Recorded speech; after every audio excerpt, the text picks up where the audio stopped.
네, 장내 계신 May I have your attention, please? At 2 p.m., the 2023 IFEZ International Symposium on Smart Cities will begin. And please come inside and take your seats. And we will soon begin 2023 IFEZ Smart City International Symposium. Please proceed to the hall and take your seats. Thank you.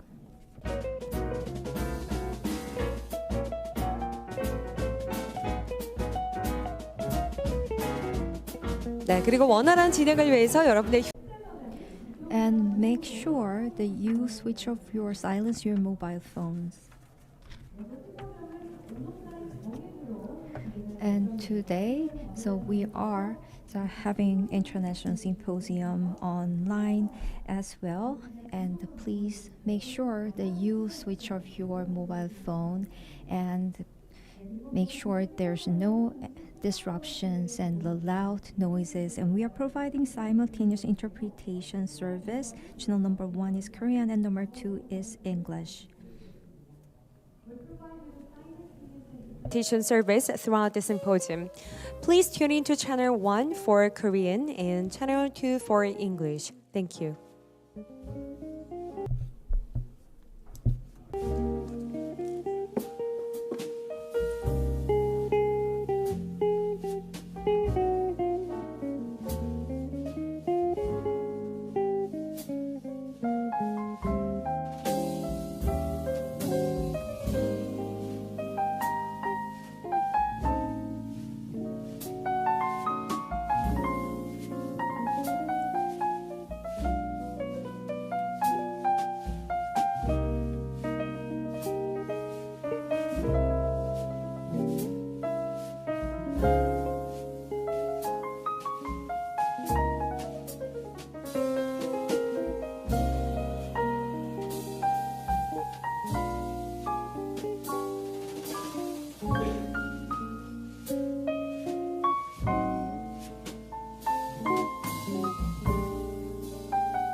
네, 본 국제 심포지엄이 이제 곧 We will soon begin 2023 IFEZ Smart City International Symposium. And now the guests of honors and speakers are coming inside the hall, and let's get ready for the beginning of the symposium. And please silence your mobile phones. And we are providing simultaneous interpretation service for Korean and English. And you will find the receiver on the table. And the channel number 1 is Korean and channel number 2 is English. Thank you.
네, 이제 국제 심포지엄 바로 시작할.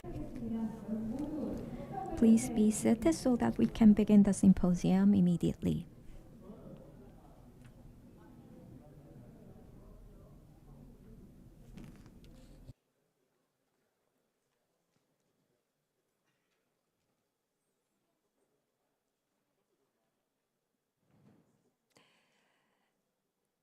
네, 그럼 지금부터 Good afternoon. We will now start the 2023 IFEZ Smart City International Symposium. So I would like to welcome all of you. I'm your host, Kim Gyeong-mi. Nice to meet you all.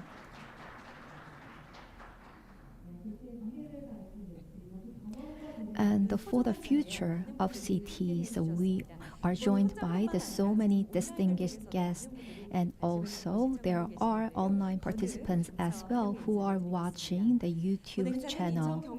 And this symposium is hosted by the Incheon Free Economic Zone Authority, organized by Incheon Smart City Corporation and the City of Berlin as an overseas partner city. Every year, the IFEZ is hosting IFEZ Smart City International Symposium in cooperation with the Smart City, which draw global attention. This year, in celebration of the 140th anniversary of diplomatic ties between Korea and Germany, we are partnering with the City of Berlin, Germany. And especially, we are very delighted to have the Berlin delegation welcome. And this year's symposium is held under the theme of key factors for successful smart cities, citizen engagement, and data governance. And we would like to highlight the best practices of Berlin and explore future opportunities and implications. In addition, this year marks the 20th anniversary of IFEZ, which was built on the reclaimed land. And it has grown into a smart city, attracting global attention in just 20 years, adding even greater meaning to this year's symposium. Today, IFEZ and Berlin Smart City experts will share their experiences and opinions, and we hope you stay with us until the end of the symposium. And first of all, we will invite Commissioner Kim Jin-yong of IFEZ, the host organization of the symposium, to the stage for his welcoming remarks. Please welcome Commissioner. Please give him a big hand.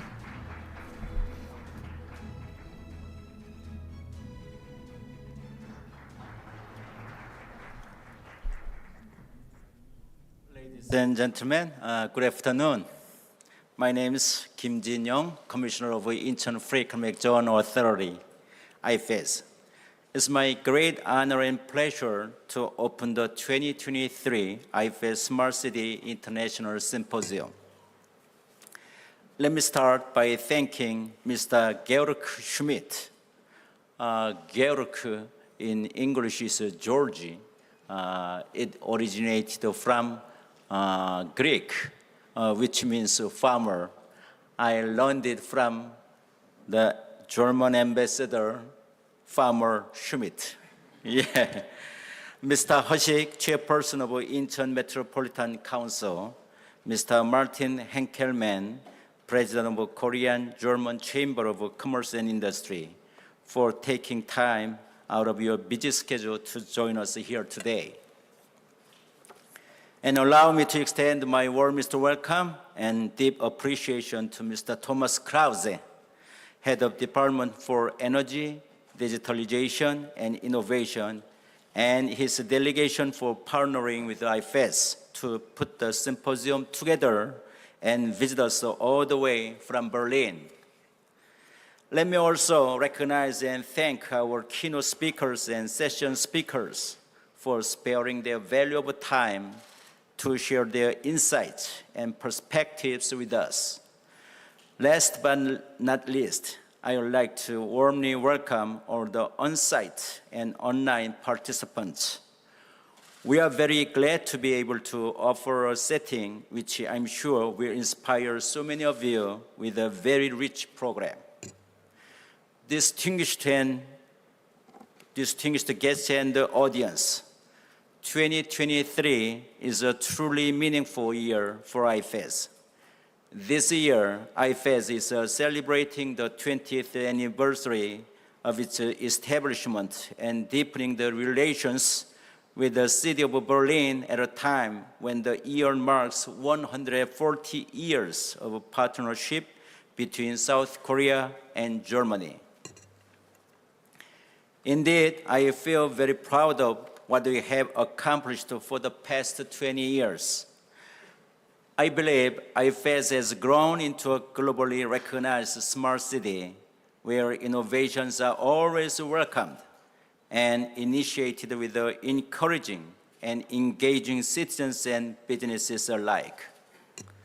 Likewise, I have also learned that Berlin has been named the smartest European city in 2023, mainly due to its focus on improving the transit infrastructure, renewable energy generation, and a joined-up approach to smart city development. I'm very excited to hear about the Together Berlin strategies and initiatives. Let us use this opportunity as the foundation for greater levels of cooperation between IFEZ and Berlin. In the coming months and years, once again, I would like to thank all of you to take part in the IFEZ Smart City International Symposium. I wish you good health and every success. Thank you very much. 네, 청장님. Thank you, Mr. Commissioner, for your welcoming message. With a great gratitude and all the meanings, he gave us a wonderful message. Next, we will invite the gentleman who will deliver the congratulatory message. It is the Jung Bok-yu, the mayor of Incheon. Please see him through the video. Hello, everyone. Distinguished guests, I am mayor of Incheon Metropolitan City. I sincerely welcome German delegation and the chairman Hao-shik of Incheon Metropolitan Council and the chairman Hae Kwon-chung of the Industry and Economic Committee, and also the Mr. Thomas Krause and the Berlin delegation and all participants who honor IFEZ Smart City International Symposium with your presence. This symposium is being held together with the city of Berlin to celebrate 140th anniversary of Korean-Germany diplomatic relations. Since 1883, bilateral relationship grew to a true partnership of active exchanges in various areas. Berlin is active and trendy city, attracting prestigious enterprises and human talents, and it emerged as the best smart city in Europe. Incheon also is the first UN-recognized resilience hub in Asia-Pacific and nationally certified smart city. Smart city is our future. To become a smart city, we need a thorough planning and cooperative systems with citizens. Distinguished guests, world is paying a keen attention to future smart city. In that regard, this symposium is very meaningful to discuss advanced smart city and innovative technologies. I hope this symposium can be a precious time to share smart city strategies of each city and explore a way to cooperate with each other. Thank you very much. 네, 역시 박수 부탁드리겠습니다. Thank you very much. It was a warm remarks by the mayor. And now we are very pleased that Ambassador to Korea, Georg Schmidt, is joining with us today despite his busy schedule celebrating 140th anniversary of the diplomatic ties. Please welcome Ambassador Schmidt with a big round of applause.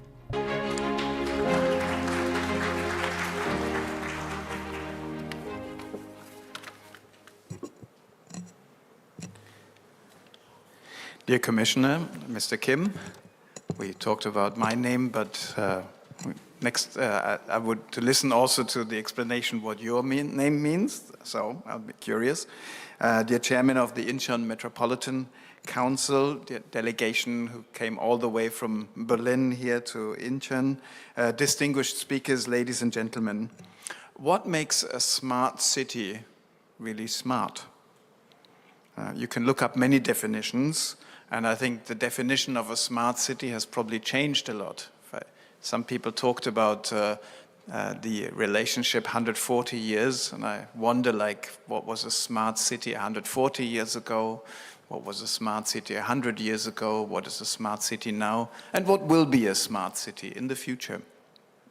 But I think what is important today is the aspect of using data, collecting, and to improve the services and quality for the life of citizens. And I would also add for visitors who share the same space and the same time. So it's good to see before that the aspect of citizens and their importance is mentioned already in the program very prominently. And we can see this covers now. We can only check what's happening today. But maybe from 10 years in the future, people will think, why haven't they thought about this? But we're trying our best, and we're getting together here to do our best to address the questions that we can think of today. And I said already the role of citizens, and I think the access to data, the data protection also, the balancing of the different needs is very important. And also including and mobilizing citizens, that this is not coming just top down, at least from a German point of view, but actually to take the collective intelligence of citizens, because at the end of the day, they will know, they will use it every day, and if there are intelligent feedback mechanisms between citizens as the beneficiaries of smart cities and people in charge of governance and others, then we get much better. And I said before, it also should include visitors, because visitors, especially for cities who have a lot of tourists, they're part of your ecosystem as well. They're very much part of the Berlin ecosystem. And please do not also forget the people who come to your places and are not really fluent in the language. I can say, as a non-Korean speaker, it's sometimes quite a bit of a challenge to really participate in all the nice things that are on offer in Korea in a digital way. And I think there's room also to make people who come here recently, whether it's for a short, medium, or long term, to make them feel part also of all the initiatives here. It's a big change, what's happening at the moment, and I think it's very good to exchange experiences also. So my congratulations on behalf of the German Embassy and appreciation for the Incheon Free Zone to organize this Smart City International Symposium 2023. And of course, I'm very pleased that Incheon and Berlin are partnering on this. Coming back, if you look at Berlin, there's a different situation. And Berlin, sometimes when you come to it, especially from an Asian sort of shiny background, you see a lot more older infrastructure. But don't be fooled, and I think the delegation from Berlin can explain that to you. Sometimes you have an old building, but there's a lot of new technology and a lot of smart technology inside. And if I look at the history of Berlin, where you see like the ups and downs, you see the destruction and the war, you see the scars of division, all that. If you go to the underground, we have an old underground, and it's much easier to build an underground from scratch. It's much more complicated to use an existing underground and to upgrade it to meet the needs of citizens and travelers in the 21st century. And there's one thing that is constant in Berlin. I think it's very much a city of change. And it has this energy of change that you find in Berlin much more than in many other German cities. I can say that as a person who lived in Berlin for a long time, but I'm not a Berliner myself, so I can see it half in and half out. And I admire the energy of Berlin to deal with all the challenges.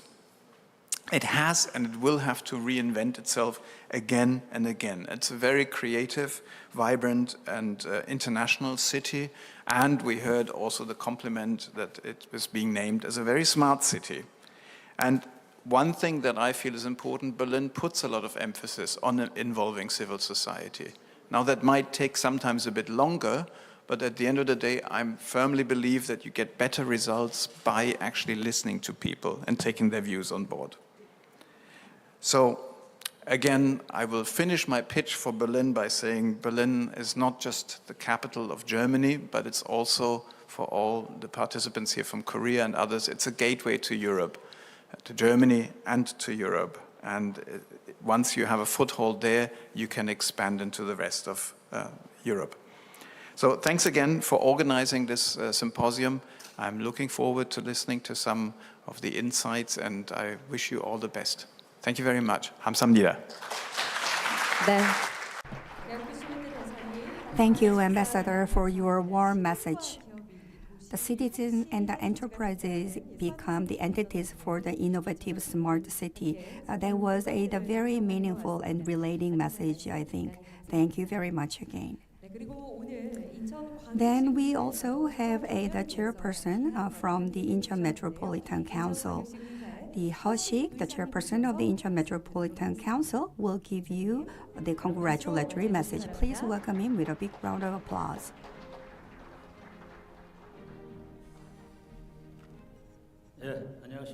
Distinguished guests, I am Hoshik, chairman of the Incheon Metropolitan City Council. I can speak whatever I want, right? You have a simultaneous interpretation. So first of all, 3 million Incheon citizens and 7.5 million overseas Koreans celebrate you together, because we will invite all the overseas Koreans to the Incheon city. So that's why I'm talking about that, because this overseas Korean agency is located in Incheon city. So I'd like to say to you that the 3 million Incheon citizens and 7.5 million overseas Koreans sincerely congratulate the opening of 2023 IFEZ Smart City International Symposium. And we have the head of the center, the actuary, and also the Nagyawon, the congresswoman, and also we have the Martin Kelman, the president of the Korean-German Chamber of Commerce and Industry, and Ambassador Georg Schmitz are with us, and also the Mr. Thomas Krause, the head of the delegation, German delegation, are all with us together. Welcome all of you. This year marks 140 years of Korean-German diplomatic ties and 60 years of the recruitment agreement between Germany and South Korea. 20,000 mine workers and nurses dispatched to Germany contributed to the economic growth of Germany, as well as paved the foundation for bilateral relationship. Experience of division and strong belief in the significance of unification connect two countries much closer. Based on such a deep relationship, today we are moving forward to a future-oriented relationship by enhancing economic and technology cooperation. Particularly, Smart City International Symposium with Berlin, which became the #1 smart city in Europe, will be a booster for development of Incheon and Berlin by sharing knowledge and experience. I'm confident that today's meeting between two cities will be a valuable time to share insights that will brighten the future of the city. I've been to Berlin once.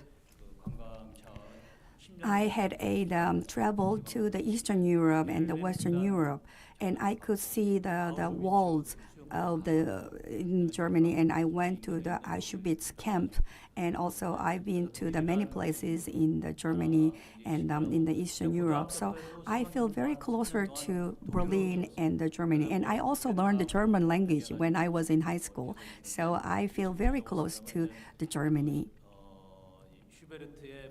So like the sonata of the Schuberts, and I can sing those kind of songs, and I also know the song called Ich liebe dich.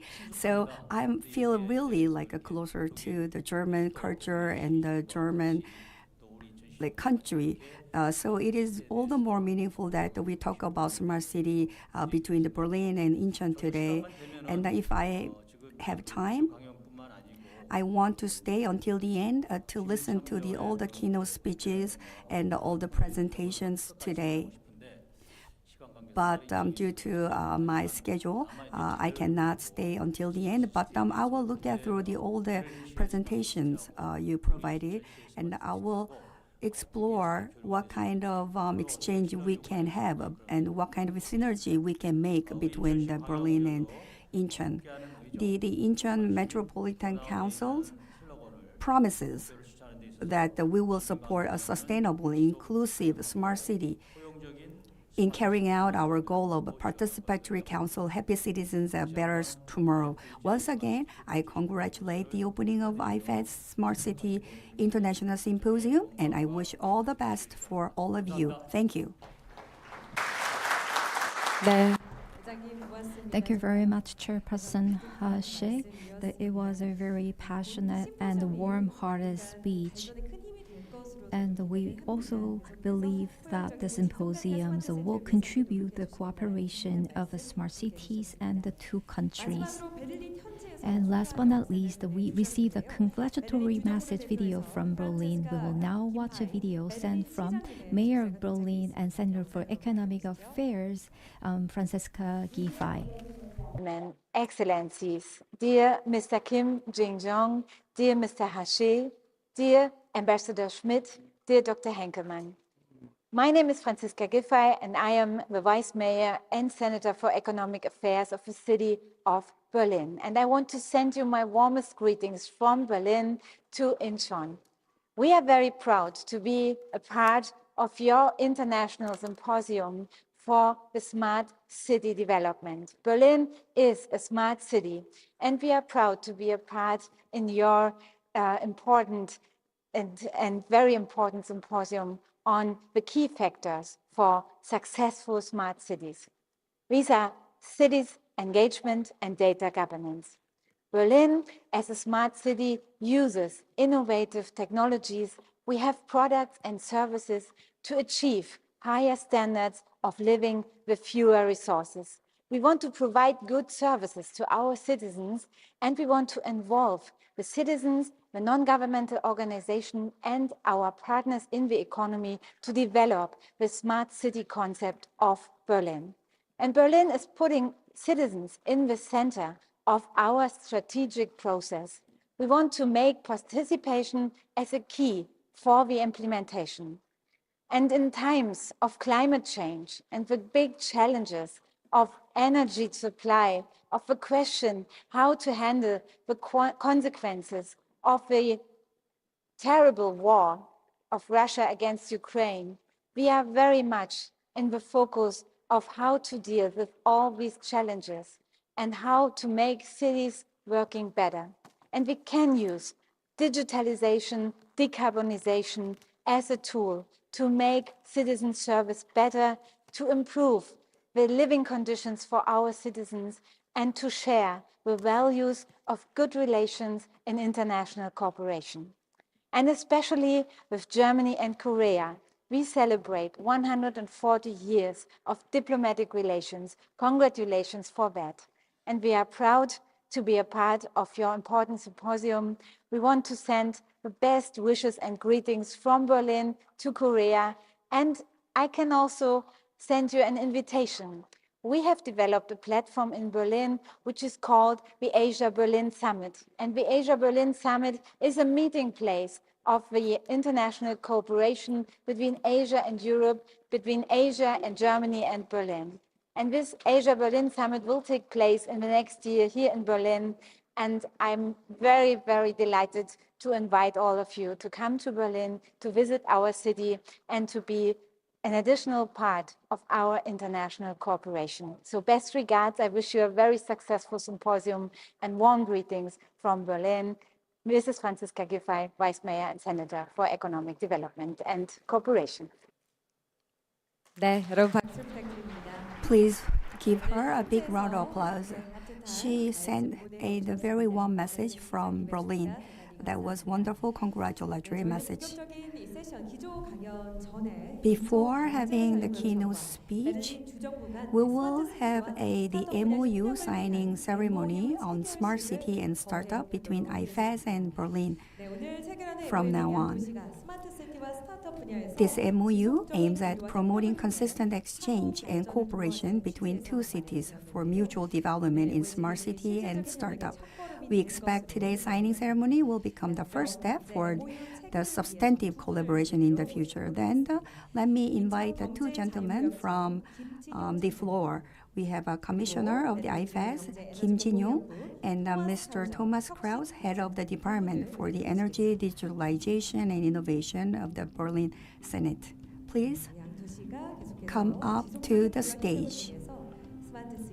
Two cities will sign the MOU for the future development for the smart city and startup. So please be seated and sign the MOU, please. This is the MOU for the Smart City and Startup. So please sign again one more copy by exchanging your MOU.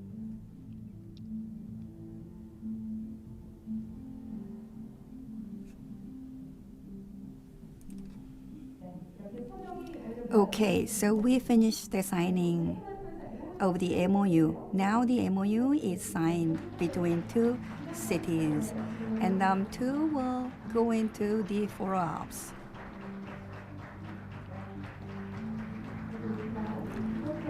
Two cities will have the consistent cooperation and development. Then once again, we will have the group photo session.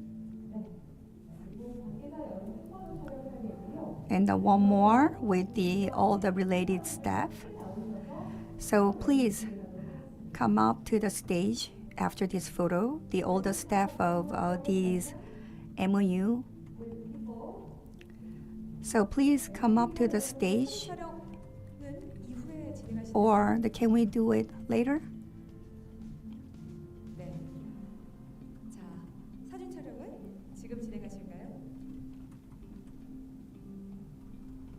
자, 그렇다면 한 번 더 모시도록 하겠습니다. Okay, then once again, I should invite the people 소장님과 involved in the MOU, the commissioner 대표님 그리고 and Mr. Thomas Krause, and all the staff from the two agencies.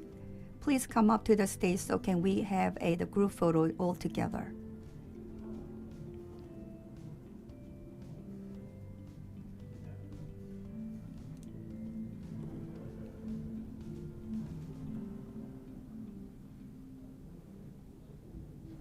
So we're going to have a group photo session to commemorate the MOU ceremony. So I would cordially ask the representatives from two cities to come up to the stage for the group photo session. Thank you.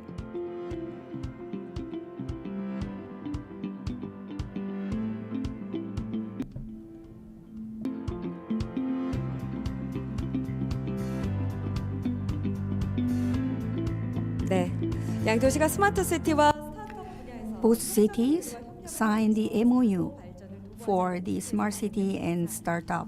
오늘 MOU 체결식 이렇게 잘 Now we finished the signing ceremony and we are taking photo to celebrate the signing of the MOU.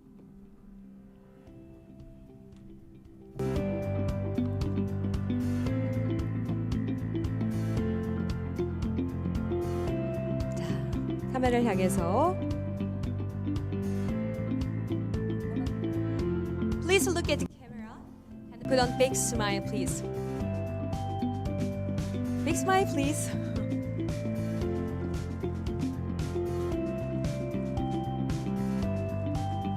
So we're going to make a finger heart, which is quite popular among Korean these days. Yes. 자, 이렇게 사진 촬영 마무리하겠습니다. This is the end of our group photo session. Thank you very much. Now you proceed back to your seats. Thank you. 네, 이제 모두 자리로 모시겠습니다. 저희는 브레이크 없이 바로 이어서 기존 And 강연을 we will 듣도록 하겠습니다. begin the keynote session 해석을 부탁드리겠습니다. without a break. 네, Please be 이곳은 seated. 스마트시티 국제 심포지엄 So we will soon begin the keynote session for 2023 IFEZ Smart City International Symposium. 자, 이제 본 심포지엄을 함께 준비한 IFEZ와 베를린이 추가하는 스마트 And 시티 방향성에 This 대한 session, we will hear keynote speeches which introduce smart city strategies and vision of IFEZ and Berlin. Especially, we have three keynote talks today. First, we will invite the professor, Michael Lepech of Stanford University, who is conducting research related to smart cities and Stanford Center at the Incheon Global Campus. And he is here online. 지금 연결이 되었을까요? And can we talk to the professor? And he is joining us online from the US. And he's going to talk about Stanford and Songdo, a model for smart and sustainable cities. And we will check if he is here online. Yes, hello. Yes, we can hear you well. Thank you very much. Hopefully you can see my slides as well. Okay, so if you're ready, please begin your presentation. All right. Well, so thank you all for coming today, and I want to also extend my thanks to the distinguished guests, Commissioner, and all of the international guests. I'm sorry I can't be there joining you in person because tomorrow morning I fly to Los Angeles to speak at the World Korea Business Convention. And I'm going to be speaking on the role of entrepreneurship and venture capital in smart cities. And so it's a very busy time for Korea and smart cities all around the world. So today I wanted to talk specifically about our experience from Stanford University in Songdo and how we see it as a model for smart and sustainable cities.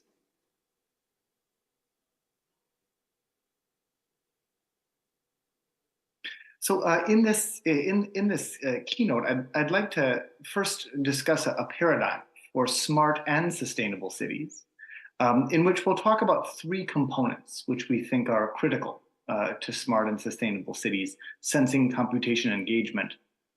I'll talk about a case study around traffic management and optimization that we've done in Songdo, and then finally conclusions and some acknowledgements to our important staff. So we'll start with our paradigm, what we think makes a smart and sustainable city. So of course, we have to ask the question first, what does it mean to have both of these terms? And the first question must be, what defines a sustainable city, right? And so we always like to go back to the Brundtland definition from Our Common Future that discusses needs, and the needs of the present without compromising the ability of the future to meet their own needs.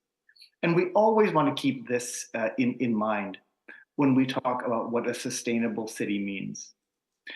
And so the question then becomes, what do we truly need? What are our needs as we live in an urban environment? And I think that the answer to that question is actually very connected to the definition of a smart city as well. Because when we think about a smart city, we think about it as a set of interconnected technologies, policies, and organizations that comprise an urban metastructure. We'll talk a bit more about what we think that is, in order to provide a high quality of life. So not only does the high quality of life describe what the goal of a smart city, but it also defines the purpose of a sustainable city, one that provides a high quality of life in terms of society, in terms of environment, and in terms of economic well-being. And so we actually see the smart and sustainable nature of urban environments to be the same thing, both meeting our needs for high quality of life. So how do we think about trying to meet those things together? And we position this as the wealth quality of life challenge, in which we graph wealth or GDP on the x-axis, ranging from low to high as we move from left to right. And if we think about the potential of singularly designed systems in our cities to improve quality of life, in some areas around the world, singularly designed systems are very important to improving quality of life. This is a picture of a wastewater treatment bin, wastewater treatment reserve in sub-Saharan Africa, taken by one of my PhD students. And this system that's designed to treat wastewater improves the quality of life in that local area, without a doubt. This is a picture of a brand new filtration system developed by one of my colleagues to improve filtration for clean water at a drinking water treatment plant. And I would venture that most of us who live in major cities don't have any idea when changes are made to our filtration system at a drinking water treatment plant. As we go from relatively low GDP per capita to high GDP per capita, the ability of the singularly designed systems that we are used to delivering, where we have a transportation system, an energy system, a water system, a building system, they're all designed separately by different types of engineers and offered by different groups, really does not work as well as it could in richer environments. I'd also like to now show an axis where we talk about the potential for holistically designed systems to change the quality of life as well. This is an example of the materials flow for Shanghai Disney. Disney, in fact, runs small cities all over the world, where you have residential, hotels, entertainment, commercial spaces, hospitals, all within the same environment, controlled by the same owner. And so therefore, they have a highly integrated set of material flows, water flows, energy flows that allow for extreme efficiency and, in their case, profitability, but also a very pleasant experience for both visitors and the people who work there. But as we see this moving over towards poorer areas, it becomes very difficult to offer these kinds of services to communities that simply don't have the capability to support them. And the question that we have to answer is, how do we move modern urban societies up from singularly designed systems to holistically, highly integrated urban systems? And when do we transition communities that are developing from singularly designed systems over to highly integrated urban system? And this is what we call the double challenge of the developed and developing world. And we think the way we should think about this is metastructure. And metastructure is really infrastructure that's transcendent above existing forms of infrastructure. It is new ways to connect together existing forms of infrastructure. And the answer, and the example I want to give here is Uber. Uber did not buy cars, it did not build roads, it did not build infrastructure. It found a new way to connect together a supply of transportation to a demand for transportation. And it relied on existing infrastructure systems, but implemented a new and innovative business model to bring folks together. And so, along with my colleague Ann Karamidzian, we wrote an article last year, or earlier this year in 2023, about the power of metastructure to deliver on a much higher quality of life in urban environments all around the world. And so we describe this metastructure as a set of physical infrastructures, but also digital IT, regulation and policies, financing, community engagements, business models, partnerships, and other institutions that must come together to provide that high quality of life. And we see these numerous metastructures as being able to connect together existing systems in new and innovative ways. Whether those are integrated urban material flows, IoT, integrated water and energy, digital twinning, which we're doing a great deal of work on, urban governance and new finance models for the way we pay for infrastructure services, and even new ways to think about funding startups and new ventures through crowdfunding or connecting together new things. And this will shift us over from highly singular systems and up to an integrated set of flows. And we think that this implementation brings together three basic components. The first is a sensor technology base, a critical mass of smartphones and sensors that are connected by high-speed communication networks. Often this is what's thought of as the smart city. but then upon that built a computation and application layer that translates that stream of data into alerts, insights, and actions. And this is often also considered part of smart cities. But it's really that third part that we think is most important, and that's engagement. Getting consistent buy-in and ongoing participation from the public and other stakeholders, which then translates the technology base and the computation layer to a quality of life that's higher for residents and visitors in the smart and sustainable city. It's all three of these layers. So what do these look like?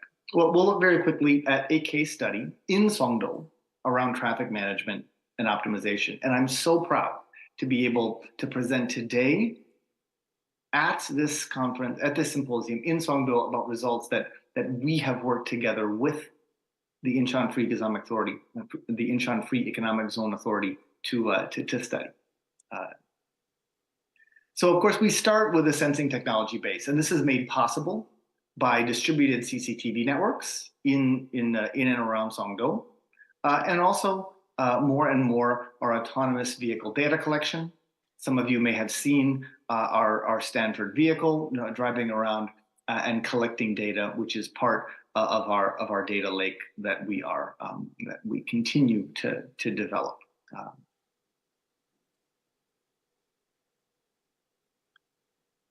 In addition to that, we take a lot of data off of CCTV cameras to engage in computer-assisted traffic counting and monitoring. And sort of what that gets us is an hourly traffic count. In this case, we're looking at the intersection in Convencia Road and Incheon Tower Road. and that's what we're looking at here for the number of autos, buses, and trucks that are moving through this intersection. We then run that through a completely new computational layer that we've developed here at Stanford that uses a multi-discrete soft queue network control algorithm for retiming traffic lights.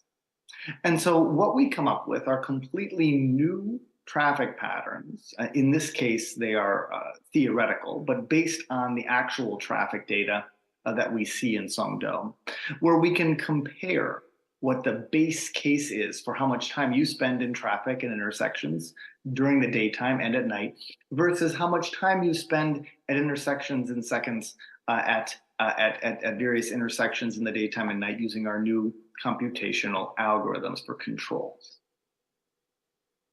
Then when we connect this together with engagement, that's the traffic light control, we can look and see what the life cycle sustainability is, the impact in CO2 equivalents under a variety of future traffic scenarios with 0, 10, and 33% electric vehicle penetration into the South Korean market. We look at life cycle assessments and capture the idling time, global warming, ozone depletion, acidification, eutrophication, and economic cost associated with existing traffic control systems and smart traffic control systems. And what we find is that when we compare idling time, we see significant reductions in global warming potential, ozone depletion, acidification, eutrophication, and economic cost. And this is delivering both improved environmental performance and improved quality of life based on local emissions and the ability of local citizens to get to their destination faster, to save time and to get home sooner with their families. So to bring this keynote to a close, we see metastructure as a transcendent set of physical, technological, and social systems that must be built together, that are combining together sensing layers, dense sensing layers, computational layers that use that sensing network in new and innovative ways, but finally, really effective engagement mechanisms that provide a high value proposition for quality of life to residents and visitors. An advanced traffic control management system that can be deployed in Songdo was used to illustrate this metastructure concept across all three layers and connect it to the life cycle sustainability. And the results indicate that when using advanced traffic signal controls, we can achieve environmental, social, and economic impacts that are very positive in all three future scenarios of electric vehicles and internal combustion engines that we looked at. And we also think there are opportunities around the globe for additional demonstrations like this and implementations of metastructure solutions to achieve increased sustainability and quality of life. I have to acknowledge the fact that the work at our center is supported in part under the national program to subsidize attracting foreign educational institutions and research institutes from MOTI and managed by IFEZ. And we have many colleagues and partners to thank for helping with this work. For those that are interested in our center, we have a number of staff, researchers that are at the symposium today. Please feel free and talk to them, or visit our website at korea.stanford.edu. With that, I'd be happy to answer questions if there's time, but I also realize that it's a very busy day.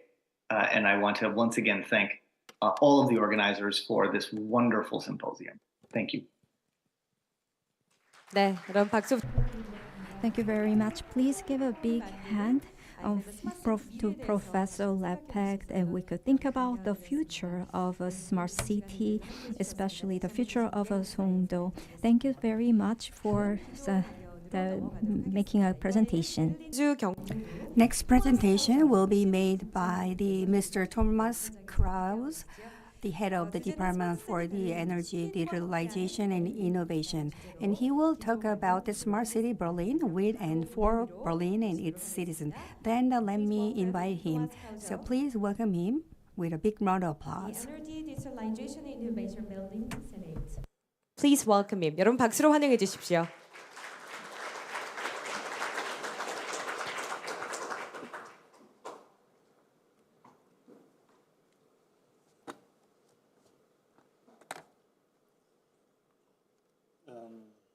Do we have to take the microphone? Do I have to hold the microphone?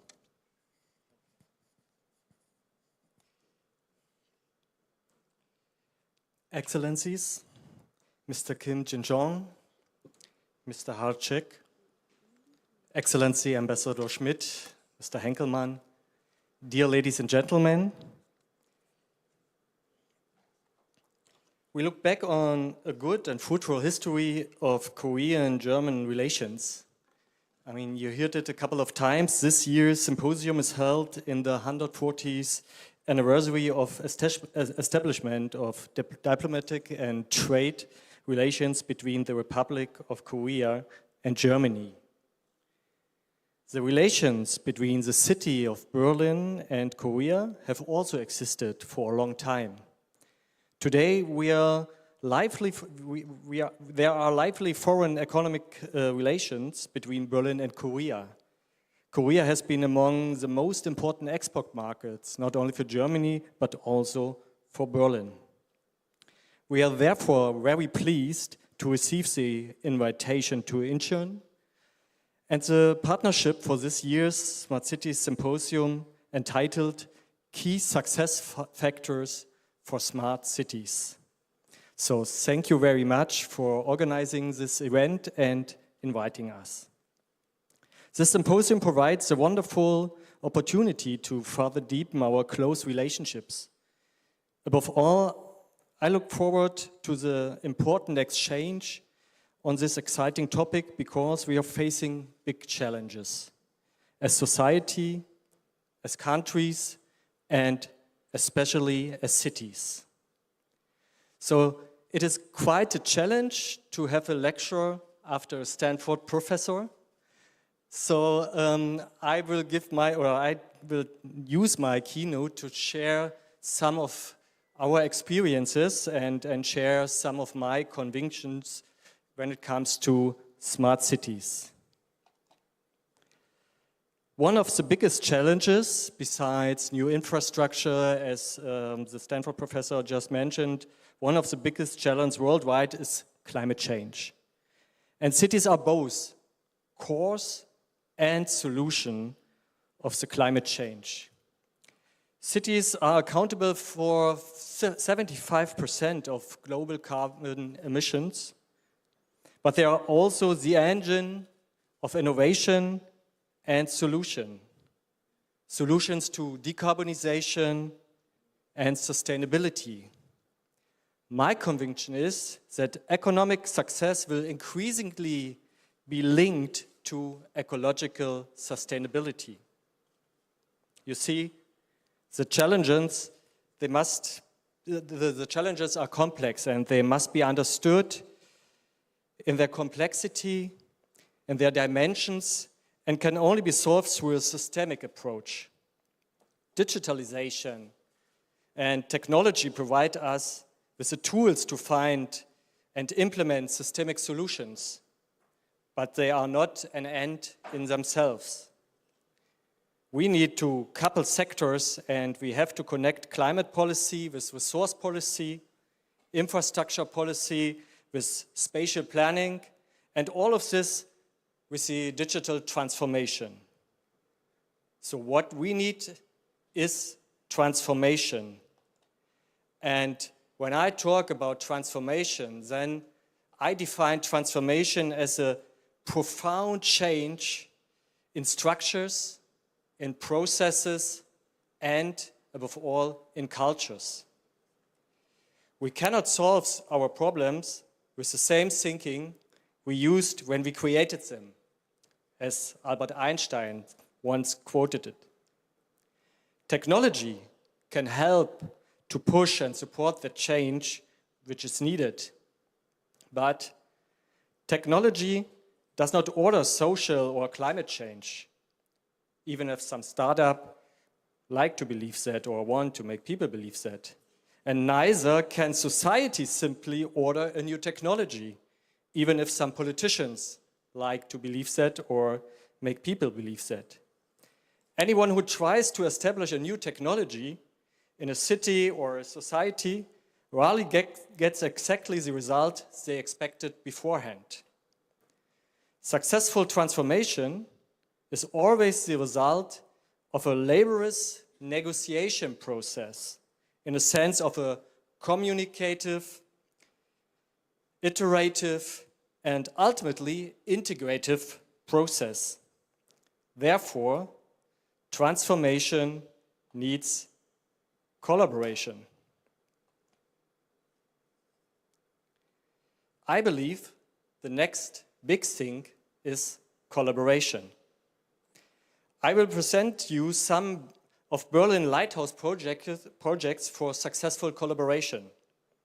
While I can only give you a brief overview of some of the projects, other members of the Berlin delegation will give a more in-depth insight into Berlin's activities, experience during the day and in the panel discussions. In return, we are really happy to learn from your experience in Incheon and in Korea, and I'm really confident that we will profit from your valuable experiences and solutions to be a smart city. The first example I will give you is the CityLAB. The CityLAB is Berlin's public innovation laboratory. In the CityLAB Berlin, innovation and participation are thought together.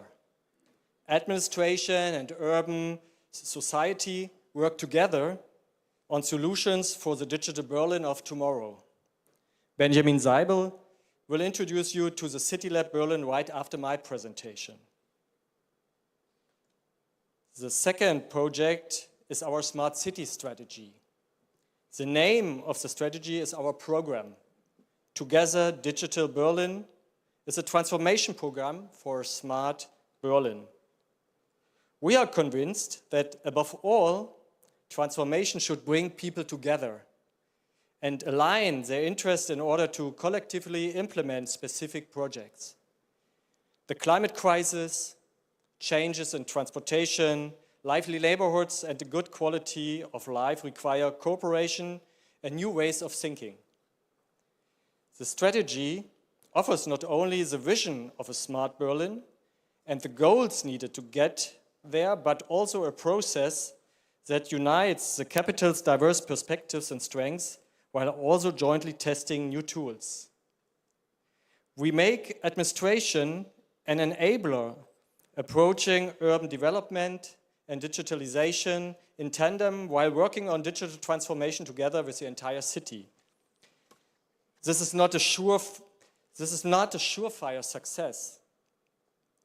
Administrative departments are siloed, and bureaucracy can get in the way of change instead of pushing it.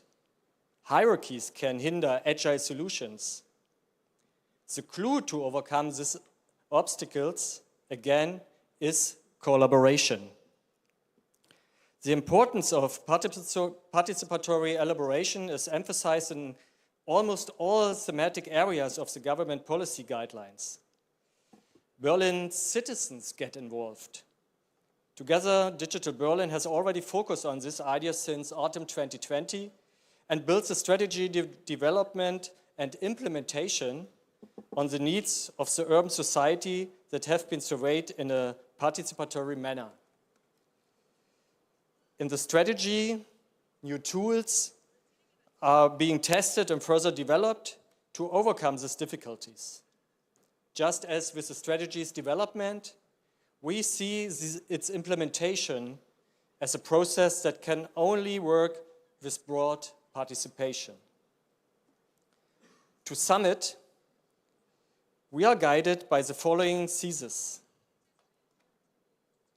First, the digital conversion of Berlin is a process, not just crudely implementing new technology without thinking about it. Second, this process needs to be decided together. That means open communication and transparency. We are working hard at it. Third, digital conversion needs to be done in a way that is ecological, economical, social, sustainable. And it has to be resilient and collaborative, always serving the common good. So we have open discussion on what that means. The foundation is a dialogue with various players from civil society, from science, administration, business, corporation, and the politics. So you are welcome to join today to have this dialogue. Everyone needs to understand the problems surrounding each respective topic. That's the only way to determine collective goals, actions, and responsibilities. In order to implement plans, the resources, responsibilities, and competences must be clear. Seventh, it's about collectively putting tools to test, allowing better solutions to emerge. And finally, no one can predict the future. Learning from mistakes is the most important virtue of transformation. The third and last example I will provide to you is the Urban Tech Republic. The Urban Tech Republic is a special place in Berlin. It stands for a unique idea. Here we are developing the sustainable smart city of tomorrow together as a community. A research and industrial park for urban technologies is emerging from the former Tegel airport site. The Urban Tech Republic, with this plot of land, Berlin reclaims a piece of the city and creates spaces for industry, for businesses, and science, and living. The next slides will show you a bit of the idea of the spatial dimensions of the Urban Tech Republic. You see the red point above, that is the former airport.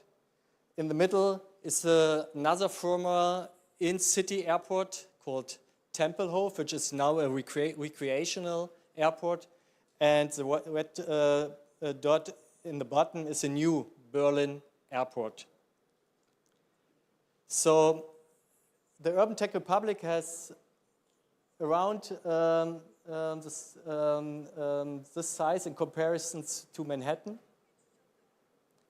And here you see the area. It's 202 hectares for research, innovation, and technology for a green, livable, and socially city, for startups and industry, and for the whole of Berlin.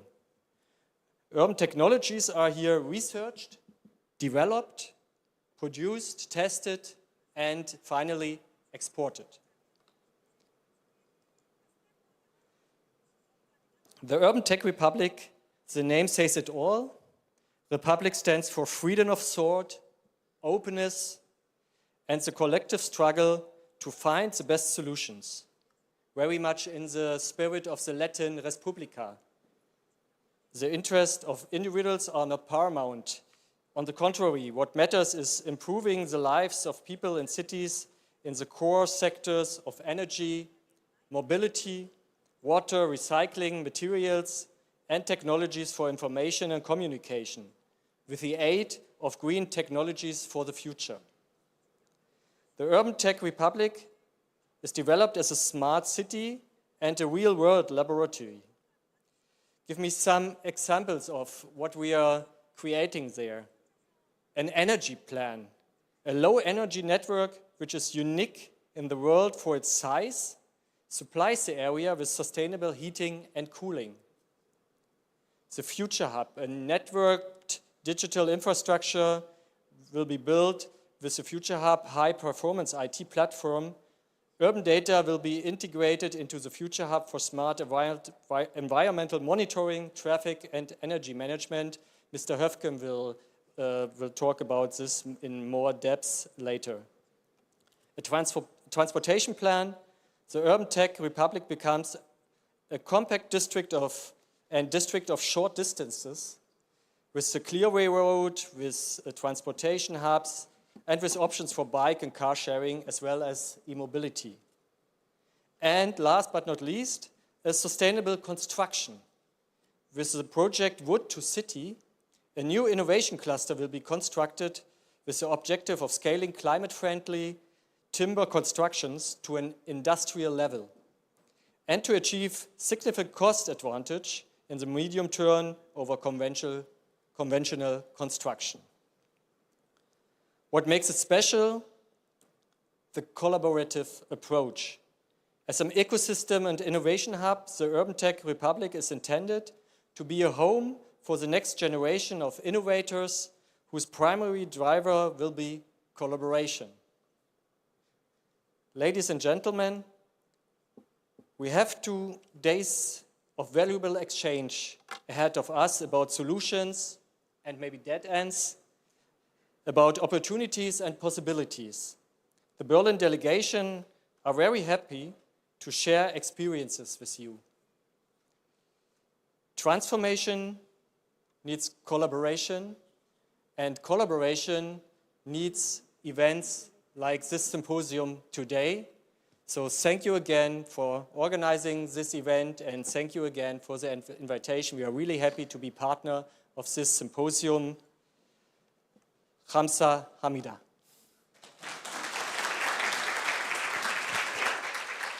네, 대단히 감사합니다. Thank you very much, Mr. Thomas Krause.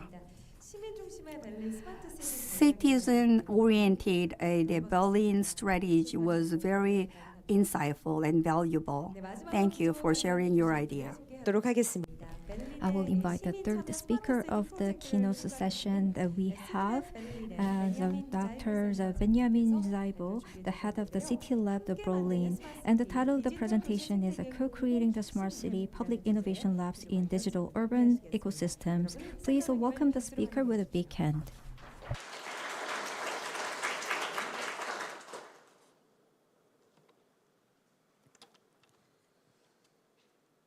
Yes, thank you. Good afternoon. Thanks for the invitation. Thanks to IFEZ, also to the cities of Seoul and Songdo for being great hosts during all of our trip. We learned quite a lot and are still learning quite a lot about the fantastic approaches you have here in Korea. My name is Benjamin Seibel. I'm the director of CityLAB Berlin. That is Berlin's public innovation lab. Thomas Krause just mentioned it before. The idea of CityLAB is to bring innovation through citizen engagement and together with citizens. In 2019, we founded CityLAB as a public innovation lab funded by the city of Berlin, by the Senate Chancellery, in the old airport in Tempelhof, right in the heart of the city. CityLAB has its own software engineering, user research, service design teams, but it's at the same time a place that is very open to the public at all times. We host a lot of events and workshops, and we have an exhibition, and every citizen is free to visit us at any time. The idea behind CityLAB was that in order to manage the digital transformation of the city, I mean, it's something that's really new. We enter uncharted territory here. We have to experiment a lot, try things out, see what works, maybe fail, try again, see what works. And if we want to manage this transformation in a way that is good for citizens, we have to involve the citizens. Digital transformation really is relevant for all people, young and old, in the city, so we wanted to have a place where all people are welcome to discuss these things with us. So at the heart of CityLAB Berlin and our work is also co-creation with citizens, also, for example, with public servants, with government workers, with startups, with the civil society, with scientists, and many more. Co-creation means we invite the different stakeholders in the city to share their ideas with us, to give feedback to products that we develop, but also to develop solutions together with us. Digital technology is actually a very empowering thing if you use it right. We have seen through, for example, seen people in a garage develop successful business models. We have seen, or we learned here in Korea actually a lot about the cultures of social media, of fandom, how consumers turned into cultural producers with K-pop and K-drama, for example. All this made possible through digital technologies. So if this is possible, why it's not possible to design a city together with the citizens? Because as our ambassador rightly asked, what makes a city smart? There's different definitions, a different understanding. And I would say this is not just for us experts to decide. A city is smart when it feels smart for the citizens, when the citizens say, well, yeah, I think this is actually smart, a smart way to do things. Citizens need to contribute their own ideas to achieve this. And we try to empower them to use digital technologies as a tool to achieve this. So we teach them how to work with sensors, with the Internet of Things, with artificial intelligence, with data. And we use the principles of open data and of open source, of open innovation, to really invite and enable them to work with us together on solutions. Is this the fastest and most efficient way to do this? Probably not. But, as you've heard before, it also probably leads to much better results that meet the needs of citizens. Co-creation has a few advantages. I tried to list some of them here. First of all, as I said, there's not one perspective on a good city. There are many, many perspectives, probably as many perspectives as there are citizens.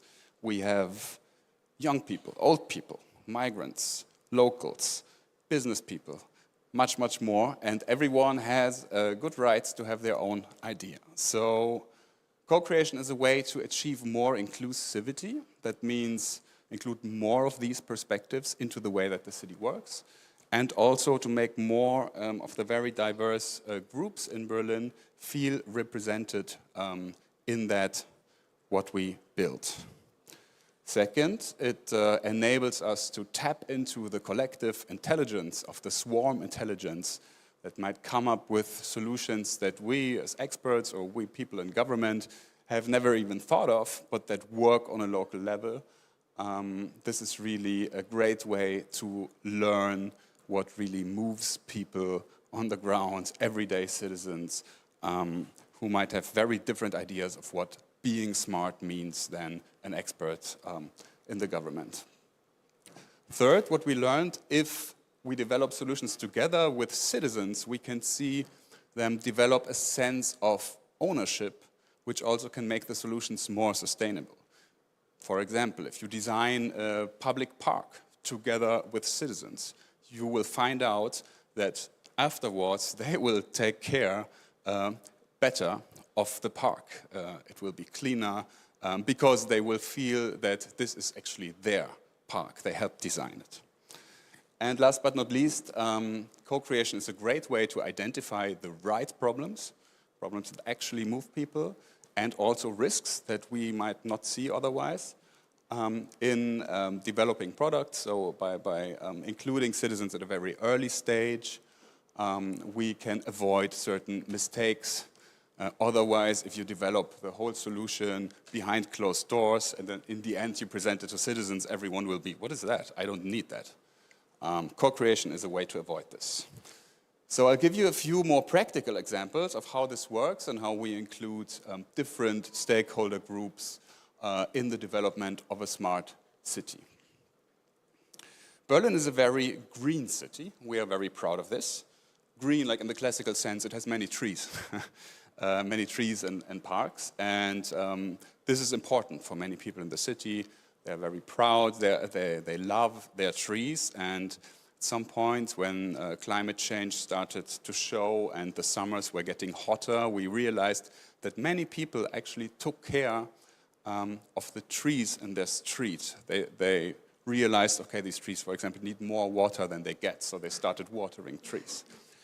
Through talking and engaging with people who did that, we came up with the idea of, to develop a digital platform with the data from the government that shows all the trees in the city, and it's possible for everyone to inform yourself.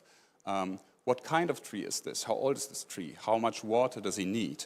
And also it's possible for citizens to adopt a tree, and if they water it, they can mark it here so other citizens can see, this tree was already watered. I will water the next one. This, of course, is people do this voluntary. They love to do it, and the tool is just there to help them coordinate, but also, for example, for the public authorities to see, okay, maybe there are trees that are endangered and other trees that are taken care of by citizens. So in a way, citizens here act as sensors, as living sensors, who can also, for example, report to the government when their adopted tree is not doing well. So there's a whole community now around this project. Many thousands of Berliners use the platform every summer to coordinate their engagement. A completely different thing in Berlin as in Korea, as I learned. A growing part of the population is elderly people. And elderly people, of course, have sometimes it a bit harder to learn the digital lifestyle, the digital way that comes natural to younger people. But it actually can be really, really helpful to them. Because what are many elderly people in Berlin missing? They are missing communities. And digital technologies can be a great way to form new communities. During the COVID pandemic, we started to provide digital infrastructure to also elderly initiatives, for example, to use video calls or other tools. And then we partnered up with a senior network where elderly people can find other elderly people to do common activities. And this is done in a way that, for example, in a public library or in a cafe or wherever elderly people go, they will find easy-to-use terminals, and they can also, if they do not have a computer at home, for example, print out the information they need to find their communities at a meeting. On the other end of the age spectrum, you know, a few years ago, or probably still is, very fashionable to do online participation through platforms. Many cities have their participation platforms. And you know who never contributes to these platforms? Children. Which is very sad, because when we discuss the future city, we discuss the city that these children will be adults in maybe 15, 20 years. Children are very hard to reach through classical form of participation, because these classical forms are just boring to them. So we tried different approaches of gamification, and one idea that we did a while ago was to turn the 3D model of the city of Berlin into a map for the video game Minecraft, which is a very popular game among children.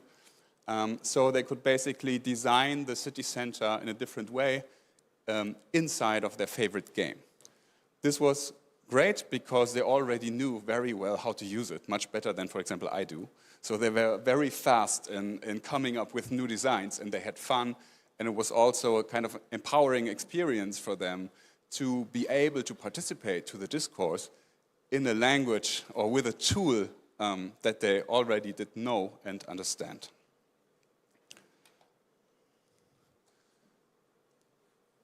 Then, at some point, we realized we still not reach all citizens in the city, even if we try really hard to reach out to different audiences.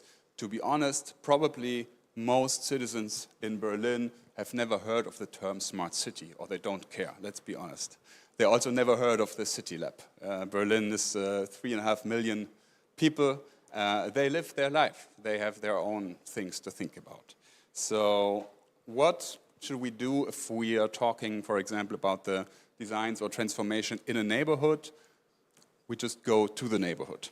So instead of only working from our home base in the airport, at the beginning of the year, we bought a ship container and we redesigned it into a mobile tiny house that we can place in different parts in the cities for a limited amount of time, usually like 2 weeks.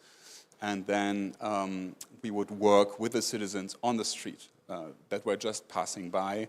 We would engage them, ask them of their opinion, do workshops together. And we also offered citizen services, so citizens could renew, for example, their ID or their driver's license at the same time, which was really convenient. And in this way, we got a lot of more perspectives of people who otherwise have nothing to do with the smart city discourse, but who are nevertheless valuable in their opinions. Lastly, we not only do these kind of singular projects, but also try to design the reflection and the strategic level of development in a more co-creative way. Questions like, are we on the right track? Technology is a tool, but for what should we use it? How should we use it?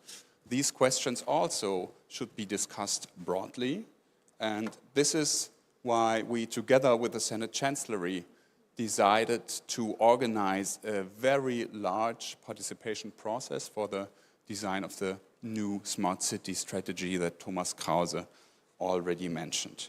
Over 2,000 people have contributed their ideas to the new digital strategy for Berlin, making it a strategy that was really written by the city and by its citizens, and not only by experts. I'm running out of time, so just a final thought. What have we learned of in these 4 years of co-creation? And what can we recommend? I think the most important thing is co-creation is about surprises. It's really about learning things that you did not know when you started. Otherwise, you don't need it. So if you take this seriously, you end up at a very different understanding of smart city than the traditional, more top-down approach that is focused on technological excellence, on efficiency, and so on. Because, well, it's about letting something new emerge, even if you do not know yet what that is. And that means be surprised. Turns out that's the reason why many people like to live in cities or like to live in Berlin. We call ourselves the city of freedom. And it's also the freedom to be surprised. And if you talk to people, it's like, yeah, in Berlin, you can walk around the corner, discover something new. not everything is planned, you know. And so I'll end with this, with the plea that sometimes it's good, even in smart city development, to dare to give up control and to become ready to be surprised by the creativity of your own citizens. It's worthwhile to make room for that. Thank you. Thank you very much. 센터장님 고맙습니다. Thank you very much, Dr. Seibel. And that was the third presentation of the keynote session. The digitalization is a key element in the smart city, and I was very impressed that various stakeholders and citizens harmoniously co-created this process. That was a great lesson for all of us. Thank you. 그럼 이것으로 이보이사 Then with that, we will finish the first session of the IFEZ Smart City International Symposium. We will have a short break, then we will resume the second session from 3:30, which is about the citizen engagement and the data governance. We will have the presentation and the panel discussion. So please come back by 3:30. Thank you very much.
네, 여러분께 안내 말씀을 드리겠습니다. 이제 국제 심포지움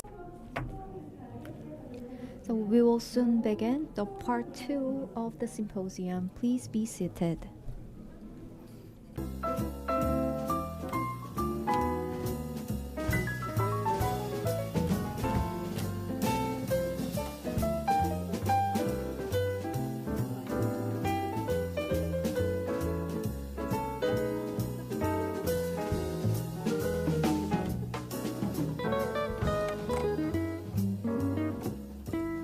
네, 2023 IFEZ 스마트 시티 국제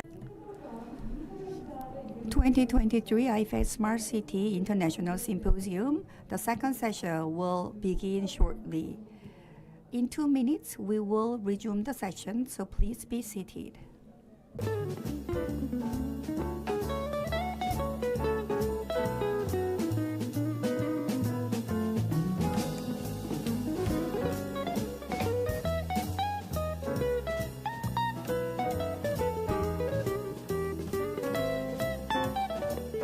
Ladies and gentlemen, may I have your attention, please? We resume the session for the International Symposium. Please have your seats and make yourself comfortable. Once again, we're soon to begin the second part of International Symposium. Please be seated. Thank you.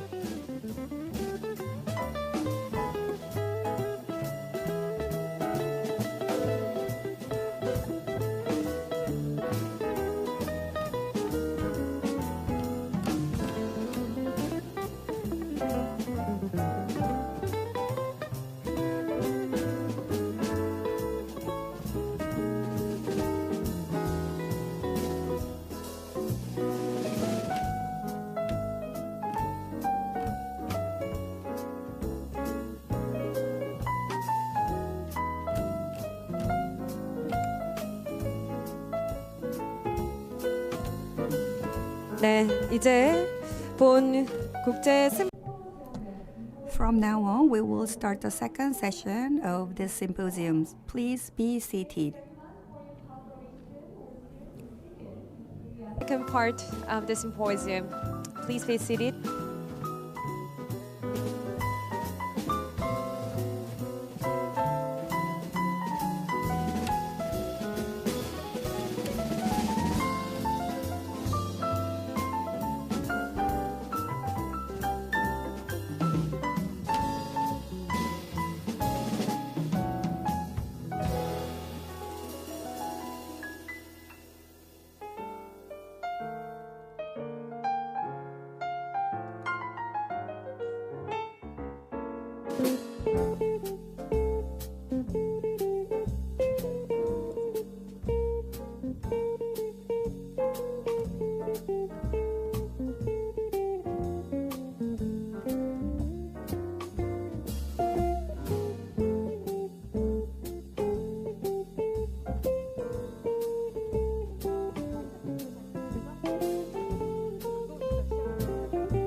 네, 모두 자리해 주셔서 Thank you for being with us again.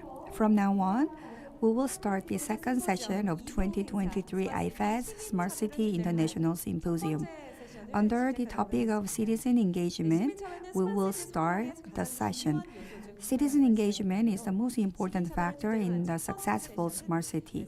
So under this topic, we will have a 3 presentation and panel discussion. Let me introduce the first speaker. She is the Jackie Ma, the head of the Applied Machine Learning Group of the Fraunhofer HHI.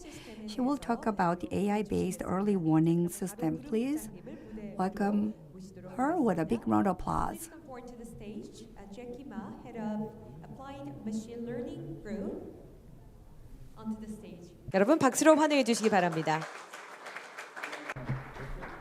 Please welcome him with a big round of applause.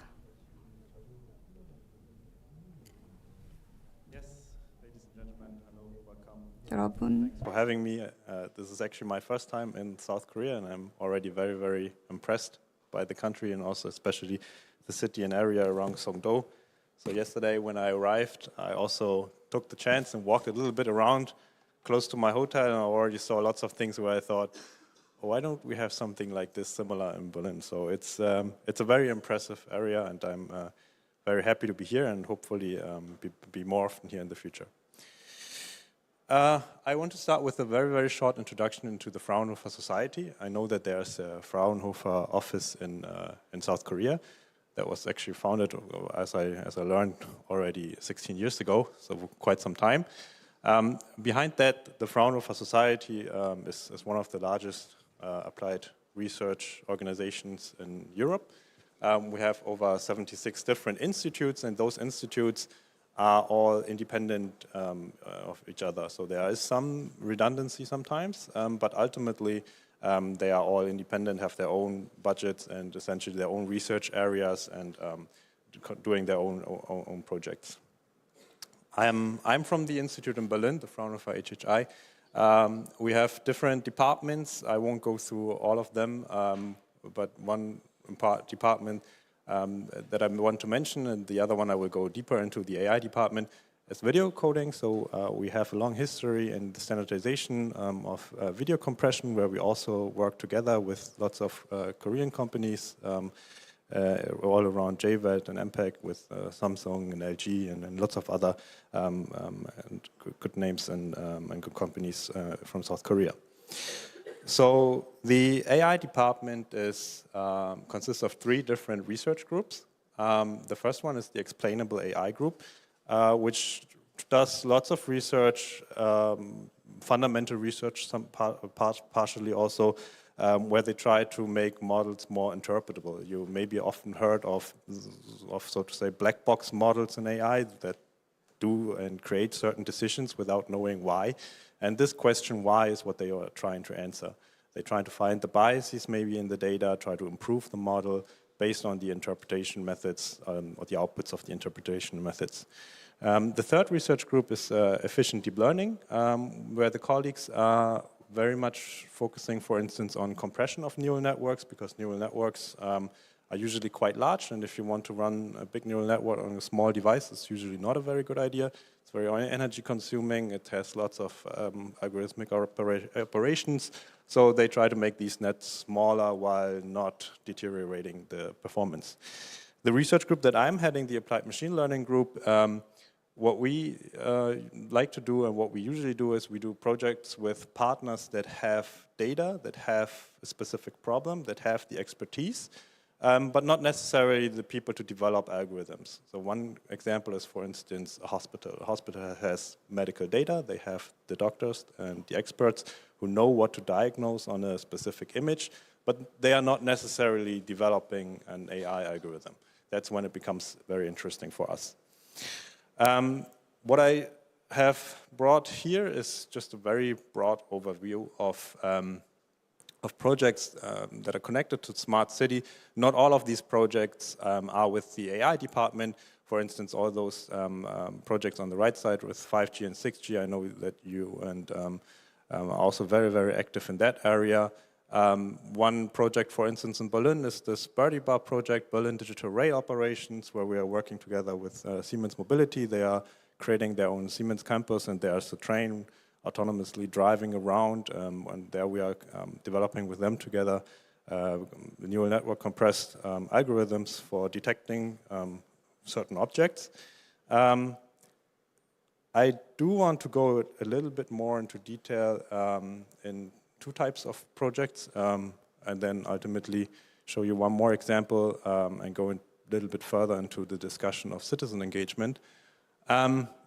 Given the interest of time, I start with Sauber. Sauber is a German word for clean, where we have done a project that builds sensors in the city that measures the air quality.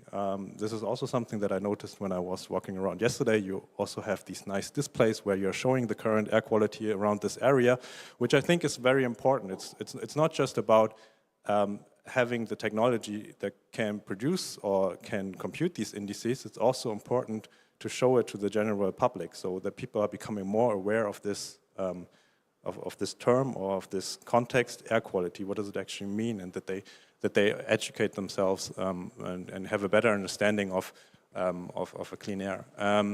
Another project is CLIPS, where we are building sensors together with the company, or the company is actually building the sensors, and we are using the data to analyze, to identify heat islands. And this is actually a very interesting problem, especially in the context of smart city, because the temperature of a city can be very different depending on where you are.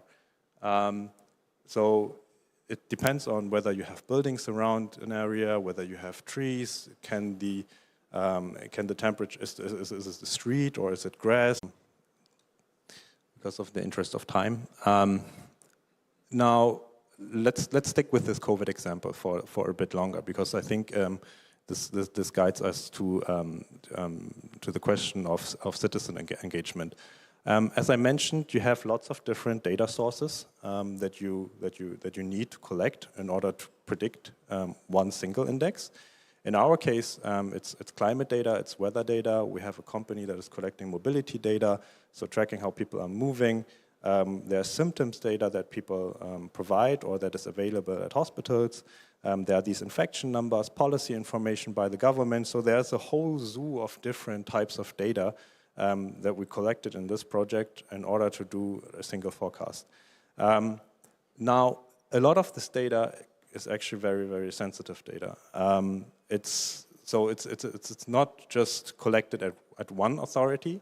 We have to work together with the government, with companies, and also ultimately with the citizens. And one aspect that I want to highlight here is the trustworthiness aspect.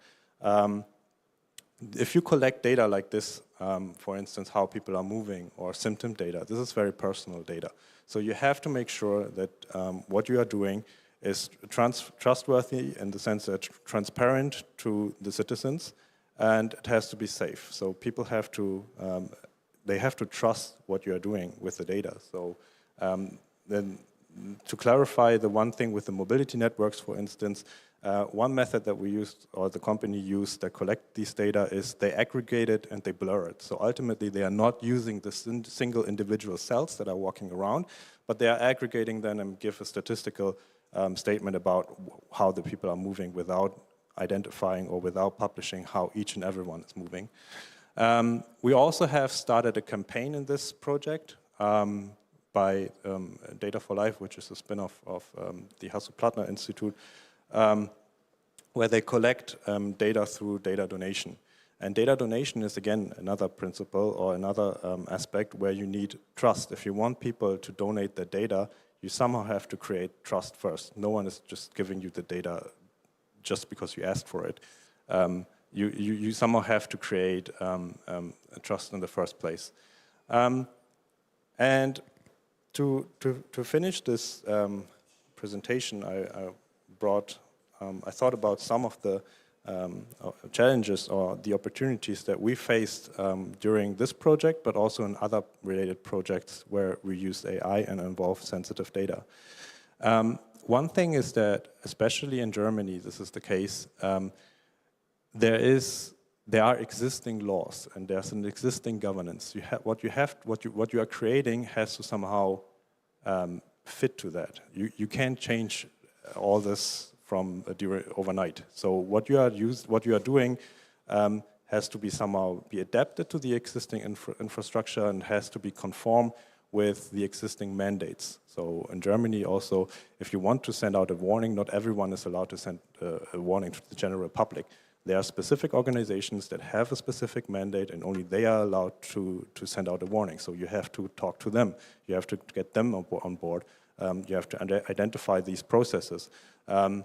Another thing that I already mentioned was the trustworthiness. So the overall process, how you are generating your warning, has to be understandable. What I realized in those projects when I talked to customers or specific end users of our system, they don't care about the exact forecast that we do and all these probabilities and all the uncertainty analysis that is attached to it. They want to have something that they understand. In the worst, or in the most simple case, they just want to have a simple traffic light scheme that shows green, everything's all right, I don't have to worry. Yellow, I have to start thinking about it. Red, I have to react. And that's the level of detail they want to have. So you want to create, whatever you're trying to create, you have to speak with the people, with the end user that are using the system. The citizens or the customers, the companies, whoever you are addressing, you have to talk to them, and you have to talk to them at the very early stage. Otherwise, you are developing something that is not going to be used. But there are also opportunities. Speaking of engaging the end users at an early stage, it also gives you the opportunity to understand the current demands. What do the people actually want, or what does a company specifically want? So you can develop something with them together, for them, and only then your solution can be sustainable. In the context of these early warning systems and extreme weather events, it also gives you the chance to be better prepared. We don't have to go onto the very broad scale where you say you want to do extreme weather warning for an entire country. It could also just be the small things, for instance, the heat wave or the development of a special heat index. Then you know if people know this in advance, they can already adapt, and they know, okay, I already have a certain sickness, tomorrow it's going to be like this, or in the next 2 hours it's going to be like very hot, for instance. Then I can already start drinking more water, or I can prepare myself for it. And also gives you time to, let's say, evacuate a larger group of people. So digital solutions also give us an opportunity to have better preparedness, better decision making, and ultimately buy us more time and helping the people who need it.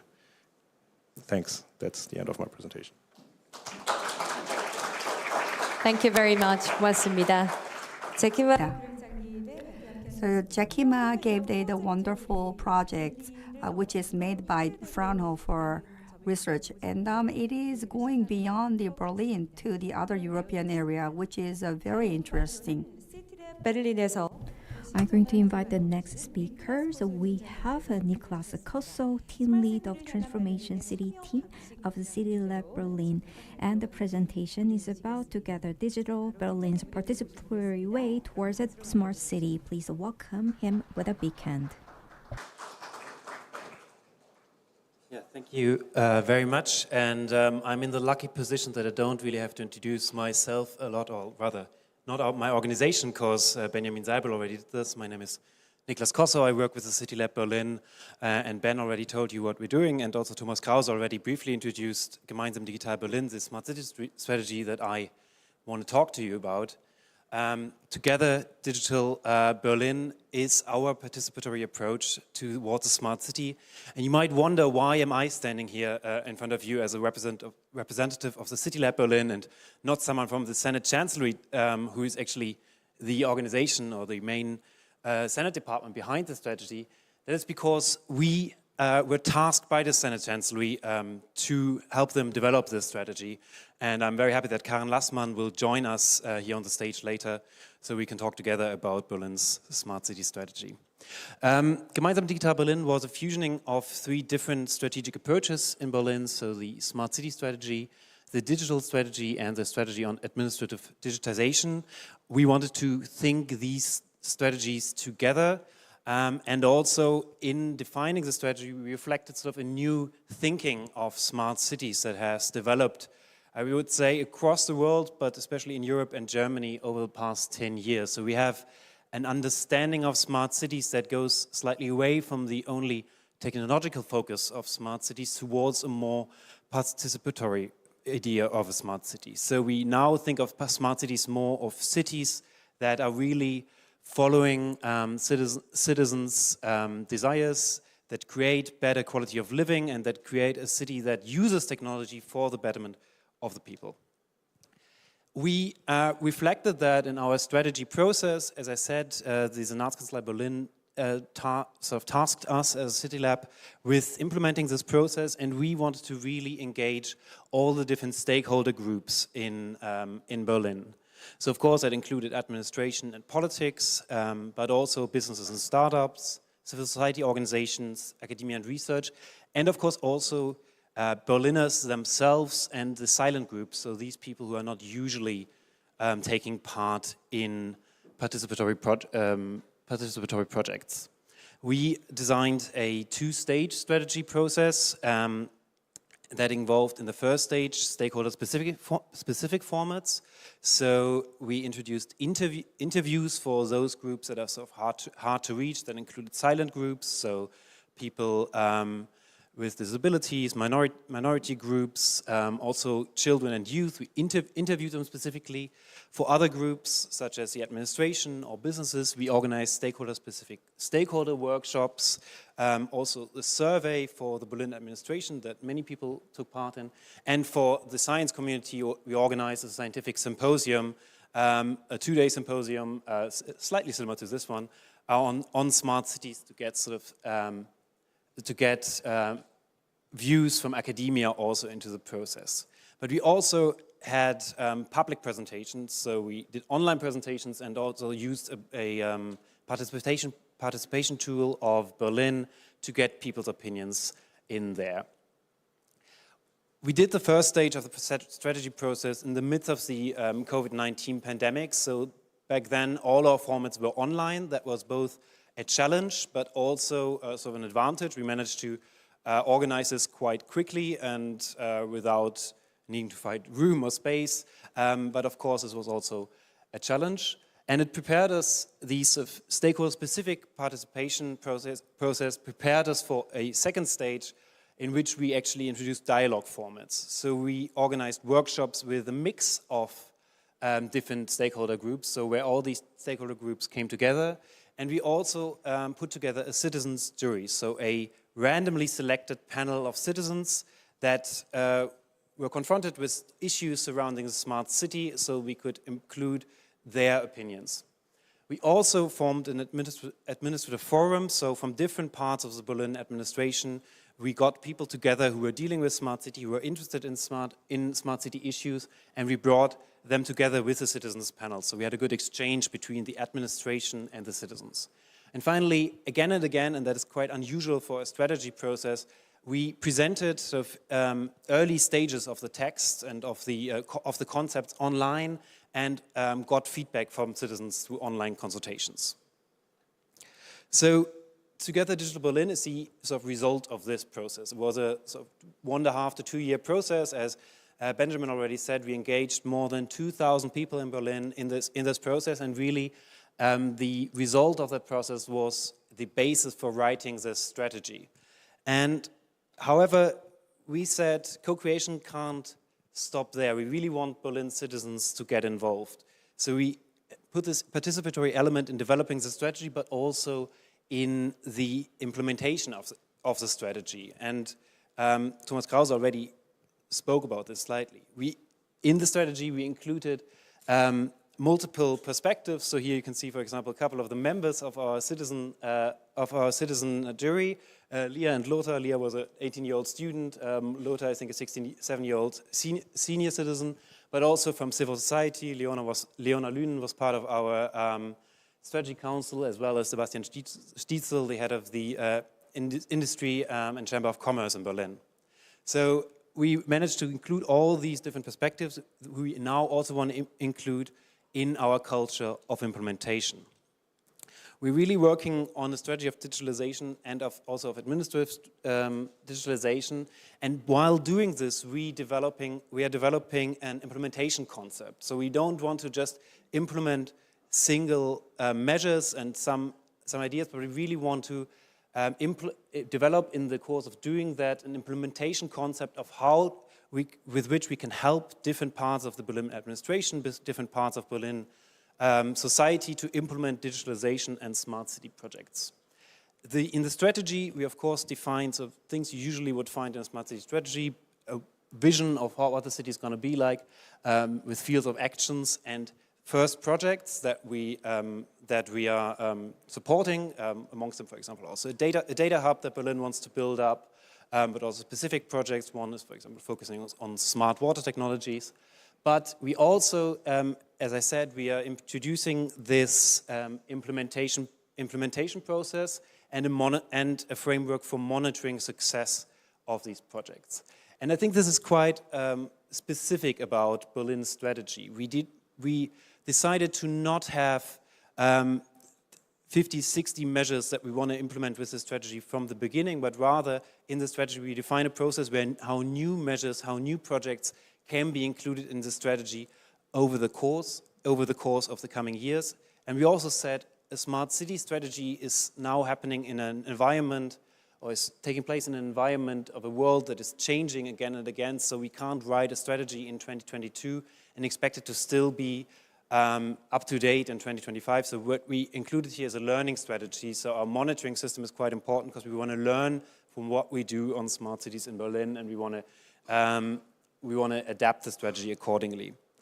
So as I said, in the implementation, also user centricity and also participation is pretty important. So we want to, in doing that, improve cooperation between different site administrations and the districts. So we have formats, which I'm also going to go into a little bit further, that brings together all the different parties that are part of implementing a project.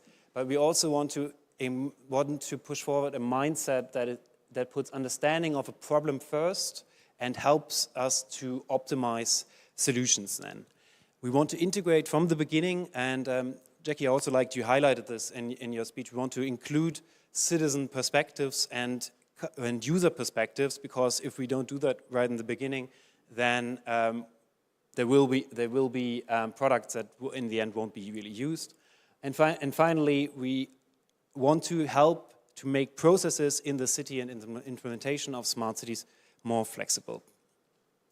I didn't actually translate the slide entirely in English, but basically shows the implementation process that we developed as part of the strategy. So we have a pre-process for some of the measures, for some of the projects, which we deem more complex, that want the projects that need to really bring together different stakeholders in the city, like for example a data hub, where we organize different formats to bring people together in the planning of a project, of a smart city measure. But then we basically are developing now tools and some support measures in different phases that are sort of oriented in an agile product development cycle. So we usually suggest to them to start with an exploration phase that really helps in understanding the problem that a smart city solution is supposed to address, and then develop different ideas for solutions. Then a prototyping phase that tests different approaches to the problem, and finally the development phase and a phase to scale solutions up to a different level. And we always iterate that you can repeat these phases in a project, because we recognize that you usually can't plan a project straight from the beginning and hope that your project implementation plan will still be up to date at the end, but we say you have to sometimes learn from your implementation phase and sometimes redo your problem definition, for example. In our pre-process, we develop different formats where we bring together in the steering round the people that are sort of the decisive people for a project, but also expert dialogues where we bring together different experts on a project to get input towards a project from experts from the outside, but also always think public participation in this context to help to review results. What the strategy wants to be is really an enabler in Berlin society. In Berlin, we have a slightly different situation, I would say, than here. Our government is slightly more decentralized than you have here in South Korea. So we often face the challenge of different government departments not working together as good as they could. We design projects to bring different actors across the city together, and that also means different actors from the government together with businesses and civil society. It's quite special that we have a support team in the strategy that supports different projects that are implemented. We as the CityLAB Berlin, we are part of this support team. We offer methodological support to some of the project teams so they can go through the different implementation phases and get some help in that if they need it. And finally, the strategy puts a big emphasis on prototyping. And that is also, since we're talking here about citizen engagement, what I want to highlight. If you start with a prototype early enough and you don't sort of do a long phase, but just try and develop a digital prototype and you test it early enough, you can have much better results in the end when developing a final product. And so this is something we want to promote with the strategy together with Digital Berlin. Do prototypes, start early on, and just get going with the smart city. Thanks.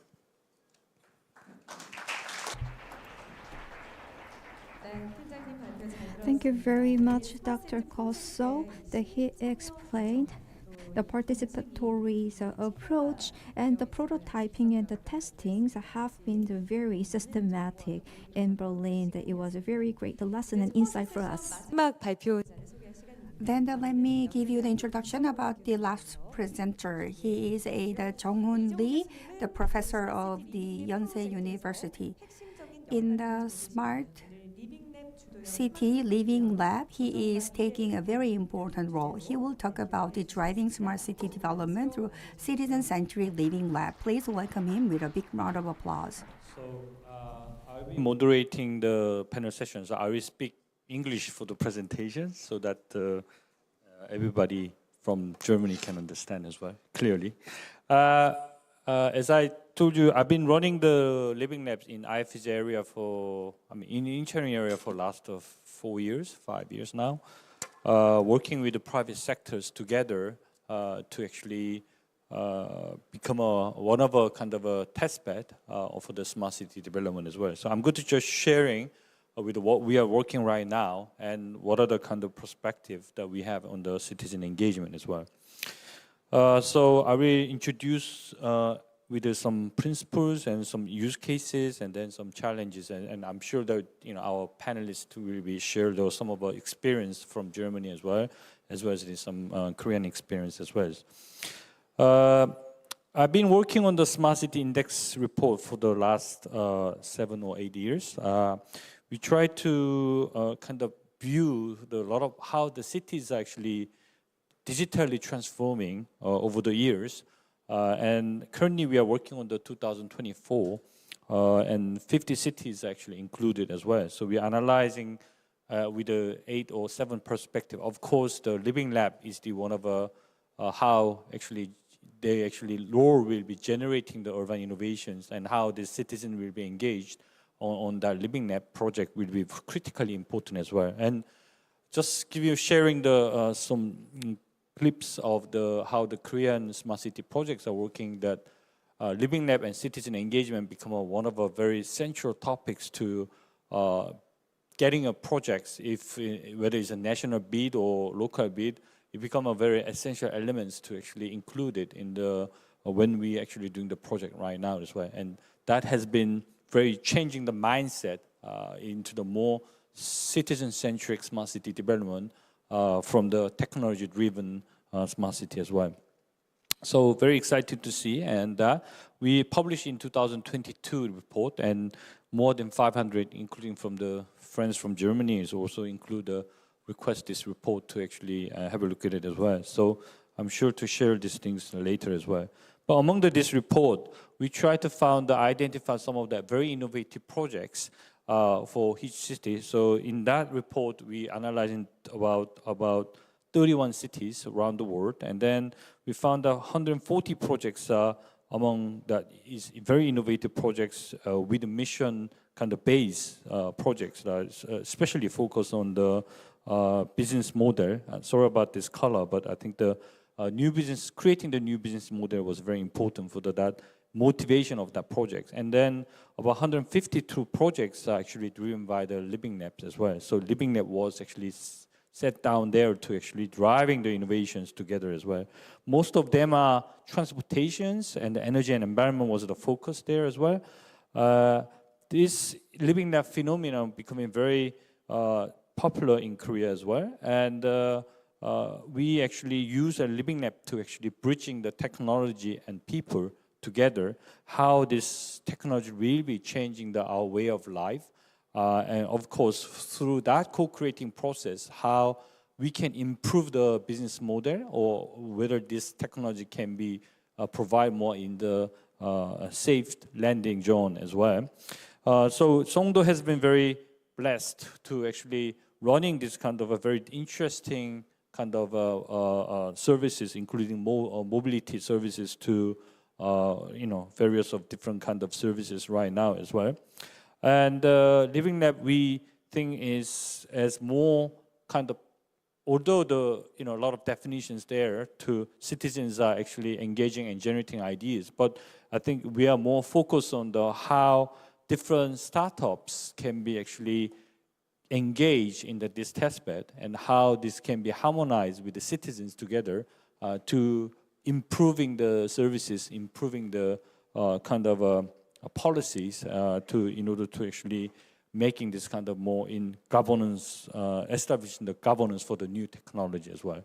So right now, we are actually also debating a lot about the AI applications as well as the data uses. And in our following session, we'll be discuss about that as well. So our principle in the IFG is working on the 4P-based kind of innovation ecosystems. And Living Lab serve as kind of, as I told you, in the bridging between the connecting 4Ps of innovation, creating or supporting the innovation ecosystem as well. So not only bridging the technology and human, but citizen and policy, or reality and expectations, and some present and future, how these different gaps will be filled up and how this can be actually playing out for the bridging the physical or digital world as well. So based on this concept, I will just share the experience with some cases that we've been running with the IFG here. One case was actually the start was actually starting from the central government, and central government was actually, especially for Minister of the Land and Transport, they actually having a kind of funding called whatever innovative kind of technology kind of test bed with the citizen-centric. So we've been working with some of the startups together to initiate these projects together as well. So 167 citizens are actually engaged together, running in different spaces, urban spaces in different kind of role, how this delivery robot will be kind of settled down and running these businesses for the startup here as well. So the urban challenge, the motivation here was actually because Songdo has got a very high-rise buildings, and how delivery man can be more efficiently work, cooperating with this robot to actually deliver the services more efficiently. And that was the kind of purpose here as well. And so we identified or exploring the problems that what will be the delivery issues here in Songdo, and then we found that this was the kind of a more feasible solutions to approach as well. So the first mile, which is the pickup, and then last mile was a drop-off, we tried to actually creating some opportunity. And obviously, this startup was to try to actually implement in the large scale in the Songdo area and try to experiment these things and how this can actually improve their business model on that scale as well. So we run these things for 3 different spaces. First one was actually working spaces. So as we try to get ideas how these citizens, or most of citizens here was actually innovator who are also working on the startup as well. So we actually share these ideas using some of the tools and techniques to get some ideas that what are actually when working in the environment, working spaces, how this can be actually, the delivery robot can be improved, how this can be more friendly to the citizens' users as well. And next space was actually, we try to work with the knowledge workers. Citizens are mainly from the knowledge or working area, which was a university campus, to see how the students were reflected. And in here that we try to develop some prototype with some of our knowledge worker here to improve the services within what other kind of service can be added and creating the more value for the delivery robot service as well. And last one was that we actually test out with some general public and how this can be people use as well. And this was very interesting to see. We actually test out these things in the single person's kind of office or kind of a residents who are living alone. Basically, they are mostly working for the bio companies in this area, most of 20s to 30s, and how we try to see that they're using the services. And based on these things, we are trying to actually improving the service as well. So based on this incremental process with the repeated kind of a living lab process, we try to actually improve the service here. There are 97 kind of cases or improvement has been came out from all this kind of experiment or there. Some of them are hardware improvement, which is the product design have to be changed. It was not really friendly to the citizens, so we need to modify these things. Whereas there are some facilities improvements. So, for example, like talking with the lift or elevator to how this will be actually used, these things as well. And also for example, riders unclaimed like kind of locker was actually kind of generating ideas. Some of the case was actually on the services, for example, like developing the apps for to locating where the robot is, and also how they can kind of communicating with it between the robot and the person who are ordering the food as well. Most of cases was actually the way it works in the process.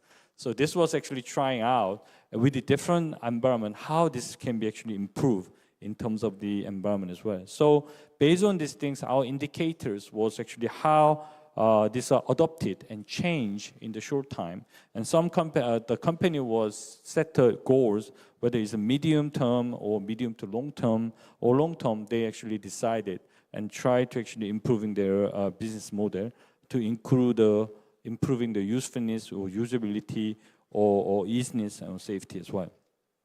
The last one, we actually involved with about 560 tests with the 18 outputs.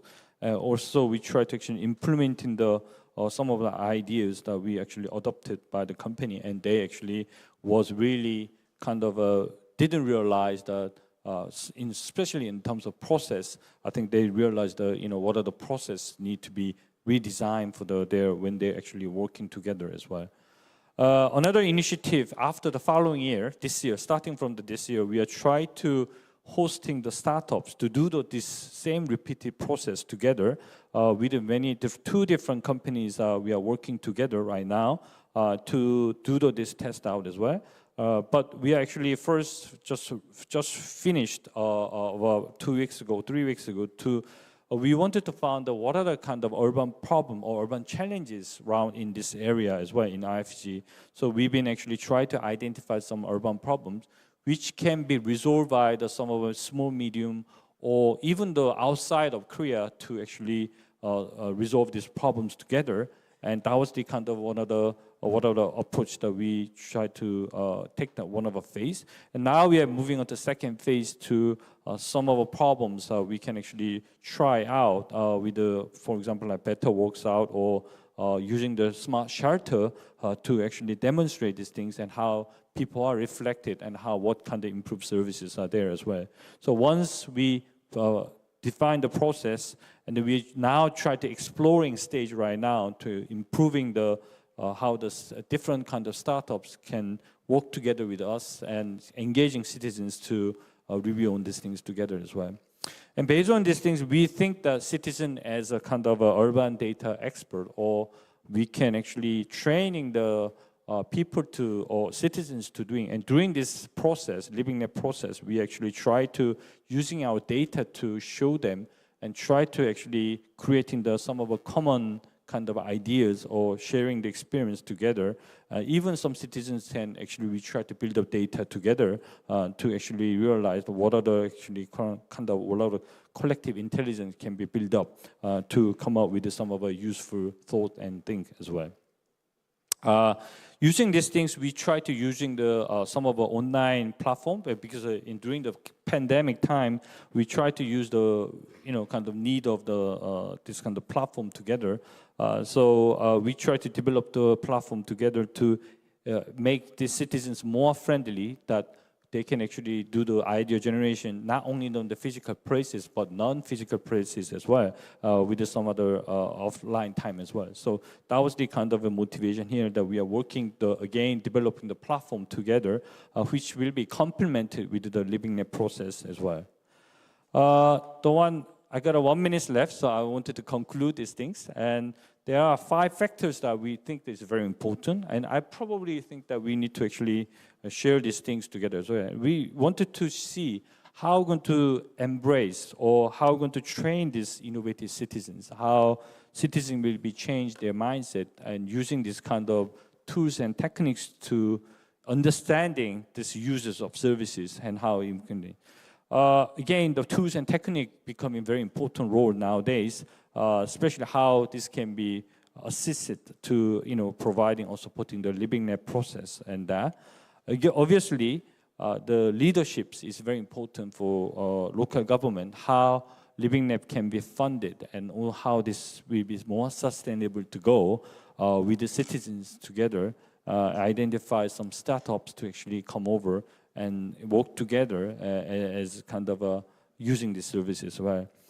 And Living Lab-driven global smart city testbed. I think that the reason the Berlin here is to collaborate as well. So I fully agree that Thomas was mentioning about the collaborations is needed, and I think that some of our cities-to-city cooperations are becoming one of our themes to working together between the Korean cities to some other cities in European Union. So I think that this will be a very good opportunity to discuss and what will be the next steps and moving forward following that as well. Last one is through that, I think the Living Lab will be the very bridge, kind of role of bridges together.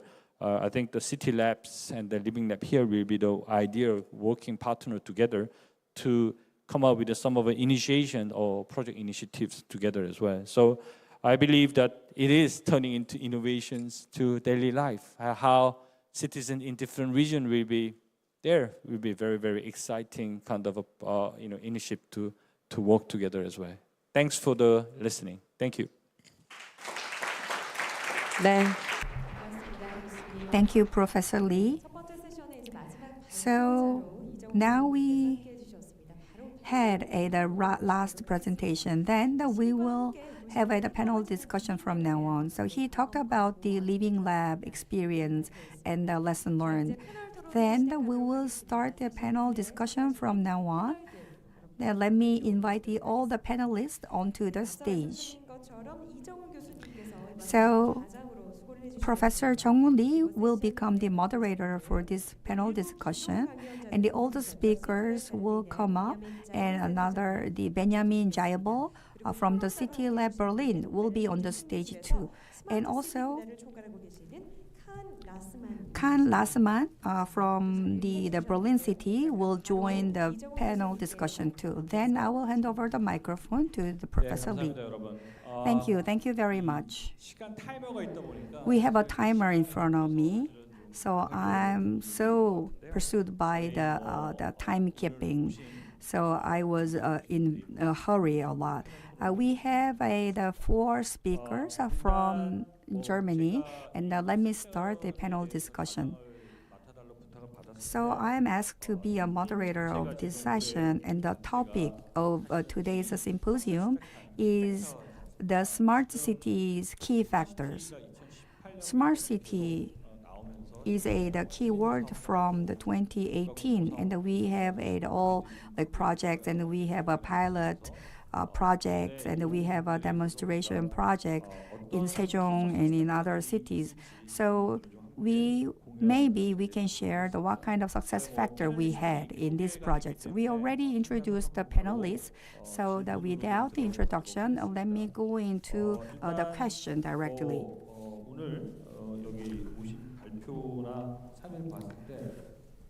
So based on the presentations and the speeches,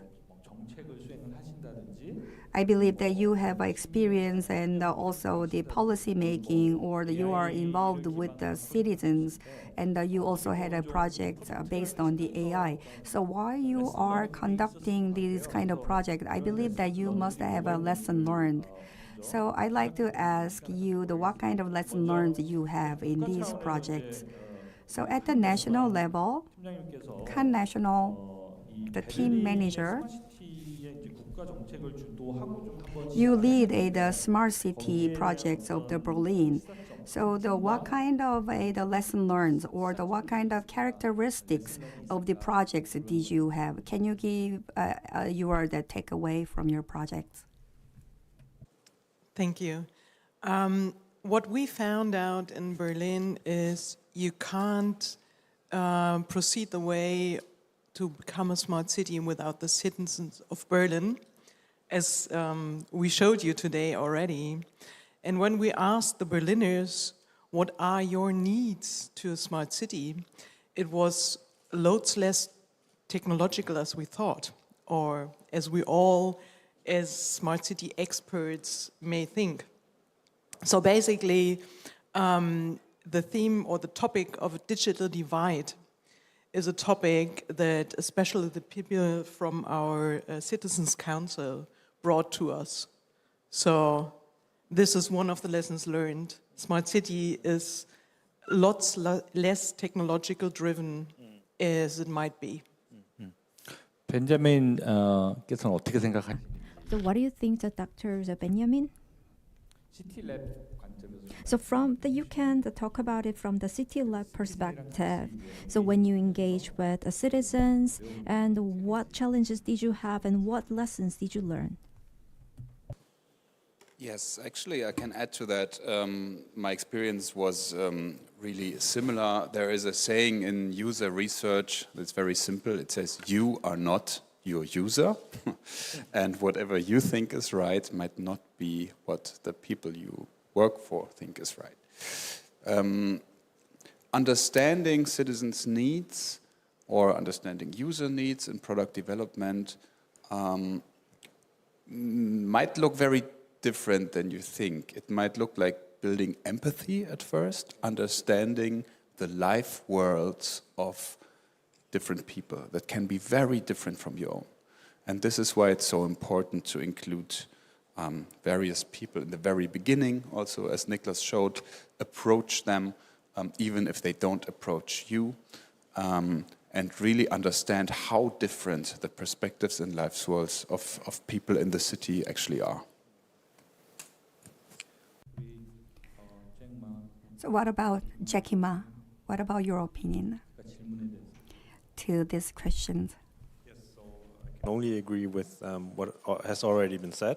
For me, as someone who's leading a research group who's trying to provide innovative solutions, one thing that we learned is that there's often more than one solution if there's a solution to a specific problem.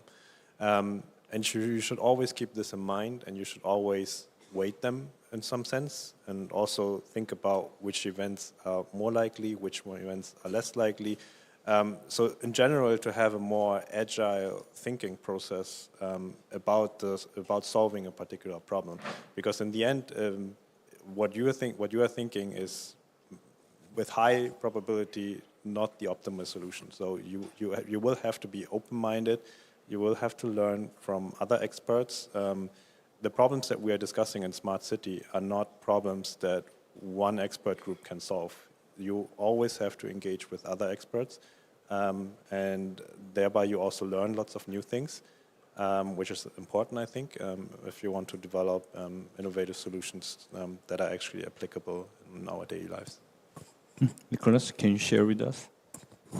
Yeah, sure. I think, many things were already said. I think it's important to recognize that citizen participation takes time, right? It doesn't go overnight. And it's also something you experience, I think, with the living labs, right? You say you have a product and you test it again and again, and that's also a form of participation and of involving citizens, because that's how you create better solutions and better products.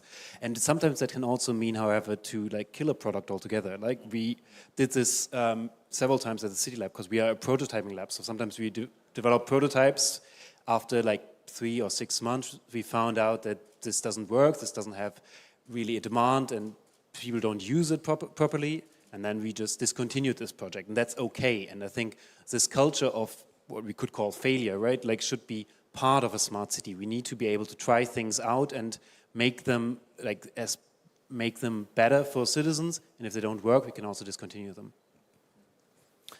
그 실패하는 So the error culture, you emphasize about the error culture. And I think that is not working well in Korea, and it is not accepted in Korea. But that is a very important concept in the living lab. So from my right side, in terms of the policy making, many European countries experience a digital divide, especially after COVID-19. And that is a very important topic to resolve now. So the citizen-oriented and the citizen-led is a very important word. In terms of that, you said that the empathy is very important. So because we have so many varieties in the types of citizens, so we had to accept the diversity, and we have to have empathy for all different people. And in order to do that well, we need the agile thinking way. That was a wonderful insight. Then let me move on to the second question. So can you share your experience of the tools and techniques to motivate or to facilitate the citizens' engagement? Because we have a metaverse and AI in our societies, and we have so many buzzwords about it. So I'd like to ask you, when we run the smart city projects, in order to do it well, what kind of tools or techniques can we have, especially to facilitate the citizens' engagement or to identify the demands of the citizens? So can you share your experience? So we talked about the smart city strategy, and so when you do that, you must bring out the citizens' engagement and participation to make idea. So can you share us your tools and techniques to do it? So Nicholas, can you start first? Sure. I think what is most important is that different tools and different techniques can work for different stakeholders, right? It's like sometimes the metaverse, for example, that's a very novel idea. And for example, Ben also introduced our project on Minecraft, for example. That's a great way to reach young people, but doesn't reach others who don't use that tool, right? And for some people, if you run participation processes via a metaverse application, that can be a huge barrier because they can't use it.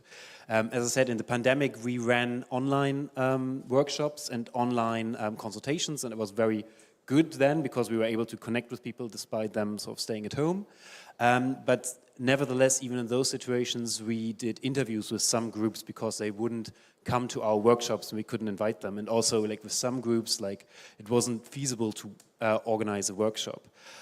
Sometimes, for example, when working with senior citizens, if you want to involve them, you have to go where they are. So sometimes you have to stand on a market square or stand or go into a senior citizen's home if you want to get them. And even if you are developing a digital product, you still have to go sort of on the offline way to do this where you find people and not expect that they will take part in an online consultation. 우리 제키께서 어떻게 생각하십니까? What about you? Yes. So in my presentation and also a lot of projects that we do, we use artificial intelligence as a technology to give us a certain result that we are asking for. One thing that is very well known, I believe, to most people who are working with AI is that most of these methods need data. That's just something, that's a principle that you can't avoid. I mean, there are some cases where you don't, but in general, you need a lot of data. So the question is how to get this data. In also many cases, the data is actually available. It's the difficulty is sharing it or getting it for development purposes. So when we think about artificial intelligence as a solution or as a technology, we always have to also think about the data component, which means we have to be able to argue why we want this data. If we just saying we want to apply AI is not enough. So you somehow have to measure what the potential is, what the benefits are, in order to have favorable odds for you to get the data. And there's also one component, don't want to get too technical, is there are concepts in respect to multi-model machine learning where you have different types of data. So think about time series data like weather data, for instance, but also images as satellite data. So different types of data that you want to bring together. And then there's also a concept which is known as knowledge distillation. So even though you need all those type of data during the development, it doesn't mean that you need it during deployment, which then saves you from continuously collecting this type of data. So there's lots of research going on in how to reduce the data load, how to use data more efficiently, and this applies to the AI solutions that we develop. Okay, Benjamin, any thoughts? Yes, I talked in my keynote about like emergence and creativity and so on. I want to stress that working in this way does not mean working chaotically. But there's actually a whole toolboxes and methods on how to engage in this kind of creative design work. It can be very structured, and we actually published a book about it that has just been released in English. So on our website, CityLAB-Berlin.org, you'll find the link to the English book, which is a whole methodological handbook on how to design these processes. Second, we strongly believe in open innovation. That's a benefit of being publicly funded, that we do not have the pressure to make money with these projects right away. And this leads us to publish, for example, the software that we write as an open source, to invite developers from, for example, the startup community in Berlin to make improvements and work with us together. So openness really makes our products better and is very important for us. Well, that fits perfectly. Again, for us, it's not technological tools that are the most important things. So what we wrote in our strategy is that the digital transformation, the tool is more like a process with typical formats that we do in this process. And one part of it is also including the citizens of the town in the larger projects. You know, ask them, are we on the right path? What are your thoughts about it? Did we forget something? So, and what we want to do in future is to have a regular citizens council that we can ask about the head topics in regular terms. We don't know in what terms yet, but and for the public service, it is a question of tools. So what we need in Berlin is really good collaboration tools, because the topics of a smart city are always topics which are not in one public department. So, you know, climate belongs to a lot of departments, but it's a problem for us to work together because we don't have the good tools yet. 하여튼 그 툴과 테크닉 측면에서 많은 이제 뭐 다양한 툴들이. So there are a lot of tools and techniques, and you said that the data should be at a foundation, and creativity is a very critical, and we can use open innovation principle, and we hope that we can refer to the methodologies handbook. And so there are a lot of tools and techniques to facilitate citizen engagement in a more creative way, and it's important tools bring out a lot of ideas out of the citizens. And also the approaches can be different depending on the target group, including the senior citizens and the junior group.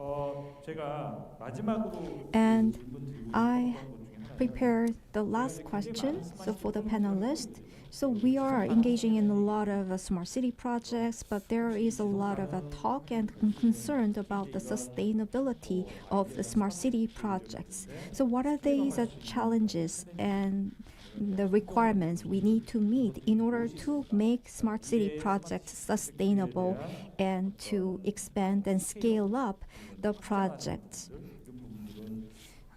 So in order to make them sustainable and scaled up, so what would be the success factors, because this is a very big concern for Korea? Well, we think as a Senate Chancellery, what we wrote in our strategy is like a rooftop strategy. Rooftop. Yeah. So we have all the special topics of smart city, and we want to be, with our strategy, the roof and connecting all the different parts. So I think the success also for prototypes is to always connect the right people from inside the public service, from the economics, from civil society, to bring it all to a success. And I think this is the main part of an institution like ours, the Senate Chancellery, to connect them and to make them really work together. So I think this is one of the success factors. Benjamin? So first of all, I can assure you we have the same problem and the same discussion. So developing these projects in a sustainable way is a big challenge, especially since digital products or software is never just done. At some point you will release it, but then you have to keep maintaining it, updating, improving it, and so on. So it's a never-ending task, and that means you need the resources to run these things. And for me, it's very important that the government builds the competence and also capacity to run these things themselves. Sometimes you may be able to develop a business model, but not always. Many of the projects I showed make no money, but are still very important for citizens. So we need also maybe new kinds of institutions, could be governmental, could be a citizen cooperative, whatever, who can provide the funding and sustainability for these projects. Okay, thank you. Yes, so in all of these, or in this, especially in Smart City, like I already mentioned, these are multidisciplinary projects. So there are different groups with different backgrounds who are coming together and try to find solutions for the same problem. The solutions that they bring to the table are different, the expertise is different, but we all have the same goal, and this must not be forgotten. So if a new technology comes, there's the natural human behavior that you think about the dangerous parts, the harmful parts, but also see the potential and the benefits of it. And then try to minimize the dangerous part and try to make roads for these solutions to help you with the actual problem. So to have an open mind and try to create test beds or a favorable environment in order to use the potential, especially from nowadays from AI. I think it already changes a bit since ChatGPT is walking around. So we have to be open and try to make a open environment. Yeah, sorry. I would highlight 2 points here. One is, of course, collaboration between different cities, like within your own country, but also around the world. Like we try in Germany do that, like different cities, especially those that are funded by the federal government, cooperate and exchange projects and see that the projects are not only developed for one city, but also can work in another city. But of course, it also works internationally. And I think one key success factor to that is in a way to develop open source. And that is often not done in smart city projects because we have the feeling we have to protect our development, we have to protect our platforms that we develop here, but doesn't really make sense. Like, why should the city of Seoul have their own data platform that they develop here and which cannot be applied elsewhere, right? And in the end, this also makes platforms, or that makes products more secure because you have more people working on them, you have other people contributing to the code, you have people making the code better and also finding out if there is a mistake in the code or if there's any security issues in the code. So this is why in CityLAB Berlin we try to develop all our products actually open source. We publish our source code, and this is why our source code is also then sometimes replicated by other cities. For example, Gießen-Kiez, that app that Benjamin presented, that is now implemented in 3 other cities in Germany.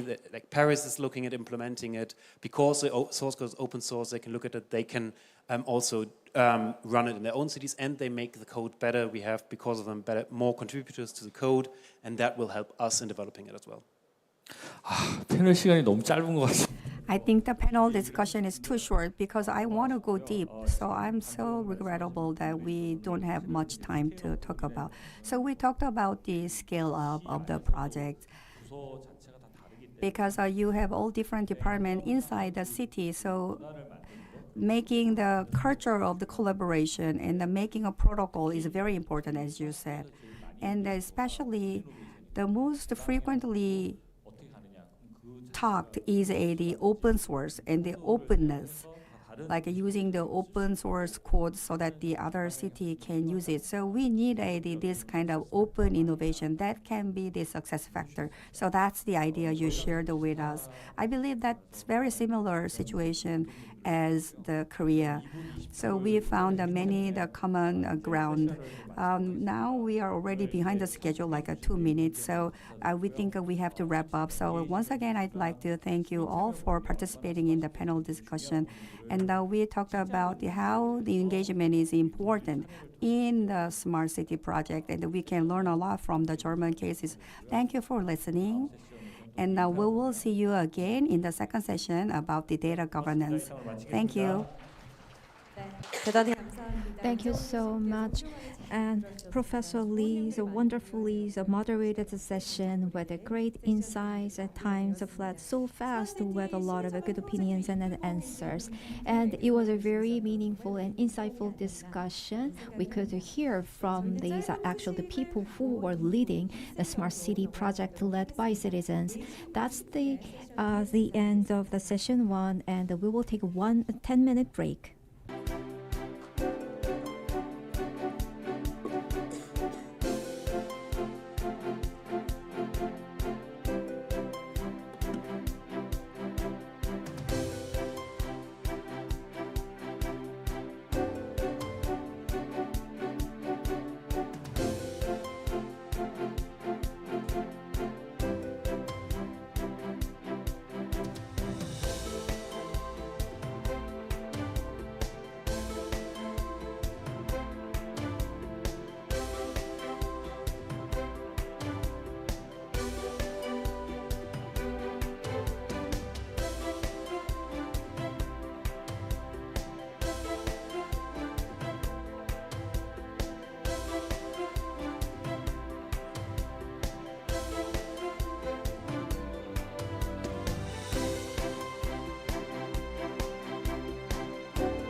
네, 여러분 모두 착석을 부탁드립니다.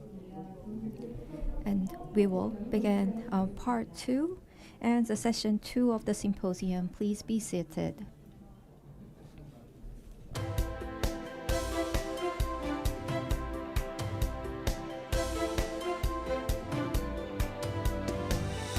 네, 2023 IFEZ 스마트 시티 국제 So we will soon begin session 2 of IFEZ Smart City International Symposium. We're about to begin the second session of the symposium. Please enter the hall and have your seats. Thank you.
네, 즐거운 휴식. We hope you enjoy the break, and we will have session 2 of the symposium. And for successful smart cities, we cannot overlook the importance of data collection, management, utilization, which is data governance. And the session 2 that addresses the issues and challenges related to data governance. And we have the 4 speakers and who will also take part in the panel discussions. Let me invite the first speaker. So we have the Jonas Terry-Rich, a researcher and software developer of Fraunhofer's Focus. And the title of the presentation is Data as a Key Asset for Digitized Cities and Communities. Let us welcome the speaker. Onto the stage. 네, 지금 연사분께서 무대 위로 등단하고 계시죠? 박수로 맞이해 주시기 바랍니다. Let us welcome the speaker with a big hand.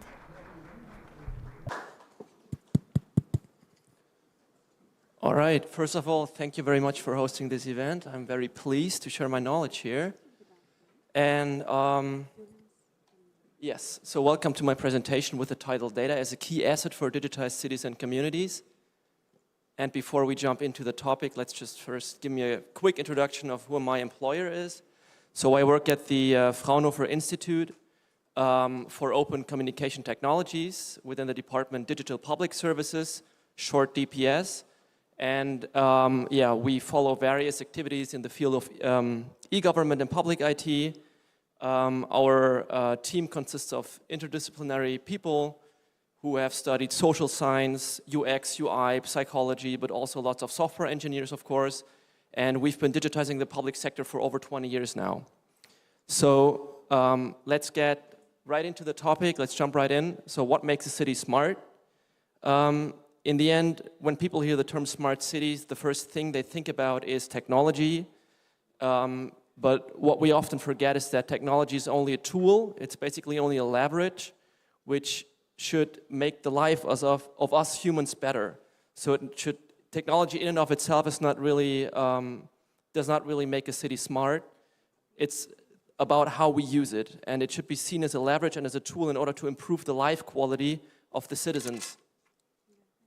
So a citizen is home to people from various origins with various individual circumstances depending on their age, income, and possible physical impairments whatsoever. And the demands that each of these individuals has is being taken care of in the form of various public services. such as governance, participation, mobility, infrastructure, health, security, welfare, and many, many more.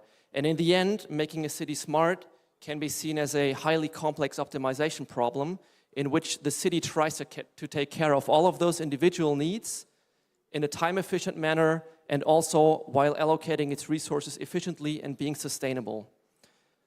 So what is the most important resource in order to solve this optimization problem? It is data. We have data in various shapes, sizes, and formats. For instance, there is sensory data, which is being collected by sensors on the streets or by cars. Those sensors can measure various things such as temperature, air quality, how crowded certain places are, and so on. Then we have organizational data, which is being collected by facilities and organization. We have statistical data, and most importantly, we have personal data, which is to be protected at all costs. The problem which we're facing, however, are data silos. That means that data is being collected and kept in individual silos, and data is not really being brought to the surface, it's not being made accessible, and this is basically a big hurdle when it comes to detecting synergies and collaborating. So one has to see a smart city as a brain which possesses sensors in order to perceive its environment, and which also possesses a long-term memory in the form of data which is being stored by organization, facilities, and so on and so on. And in order for the smart city brain to really work, those different stations within the brain need to be connected so that the data can properly flow. So the solution to this is a data platform.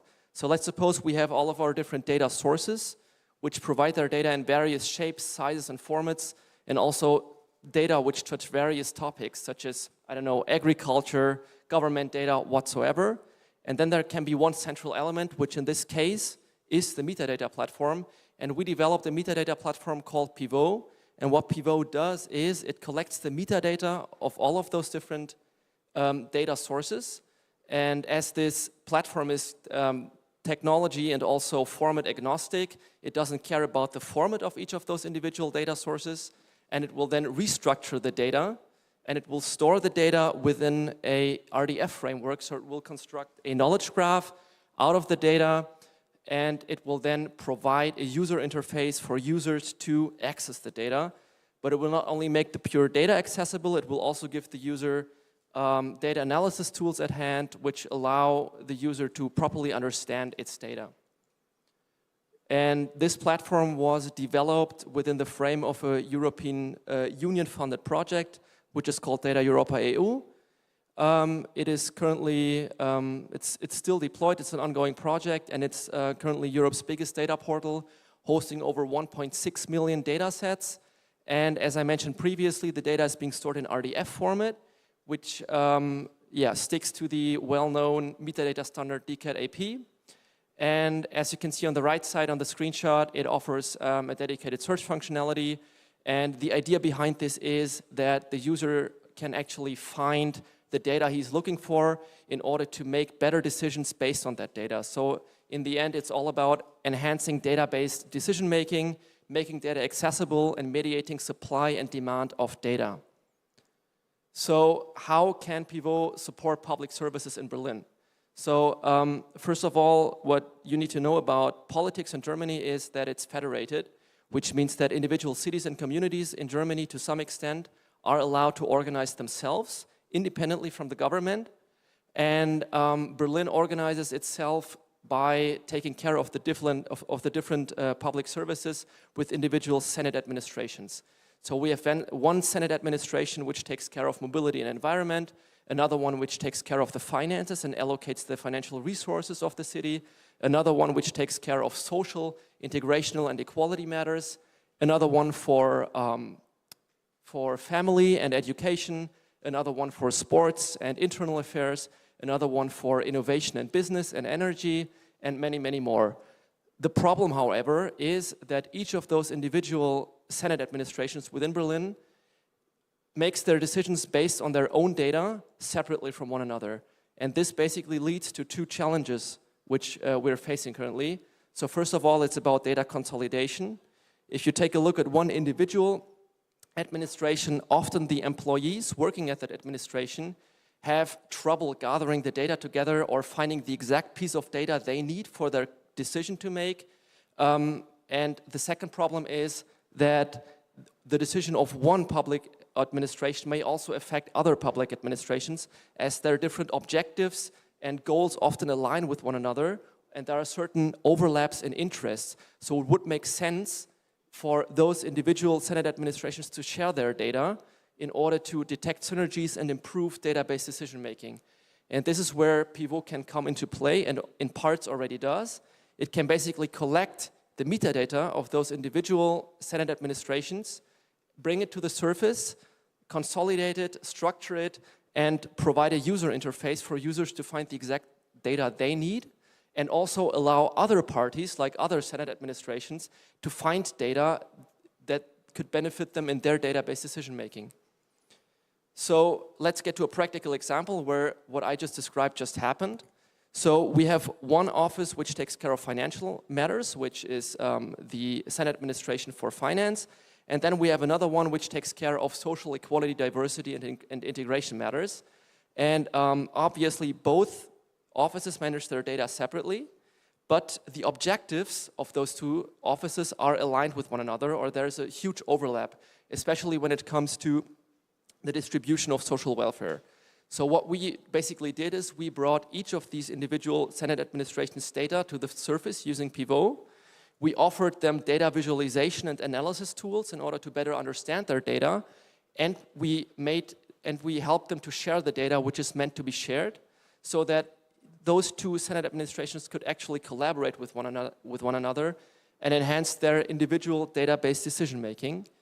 And this is basically a snapshot of the system that came out of it. It's called the Social Information System, or in German, Sozialinformationssystem, which is publicly accessible and which provides data regarding, which basically provides data published by the Senate for Social Affairs. And the dashboards which were created out of this look like this. So at the top right corner, you can, for instance, see a map of Berlin in which different areas are highlighted that have a certain, or the color of the individual districts symbolize or represent the number of people receiving social welfare. The pie chart in the middle basically groups these social welfare receivers after their age. And so basically, these dashboards give the users new insight into their data and help them better understand it. Now let's get to my to another use case in which we deployed Pivot, but this time it's not about politics or about the sharing of data necessarily. It's more about developing a user-centered app which helps the individual citizen to become more sustainable by saving energy. And the starting point for this problem that we solved is that in Germany, especially in Berlin, a lot of thermal energy is being wasted because hot water is just being flushed down without extracting its heat previously. Even though the process of extracting the heat is rather simple to implement. And what we basically did is we used the harvesting tool of Pivot in order to extract data from the Berlin water suppliers and to then visualize this data and make it accessible to the user, so that the user would have an overview over Berlin in form of a map and could see the heating potentials in the different areas. And the use case basically was, or is, that the user could just check where he lives and see whether there is some heating potential available for him to heat his apartment with. In other words, if there is a potential for him to save heating costs and save energy. And if he detected that there was some heating potential around his area, he could then just, within this app, contact the Berlin water supplier and ask them to install such a heating transformation tool in order to practically then save the energy. And this example basically shows the flexibility of Pivot as a metadata platform, as you can use it for various use cases and extract single modules out of it in order to implement apps of any sorts. And I'm a bit quicker than expected, but thank you very much for your attention. And yep, thank you very much.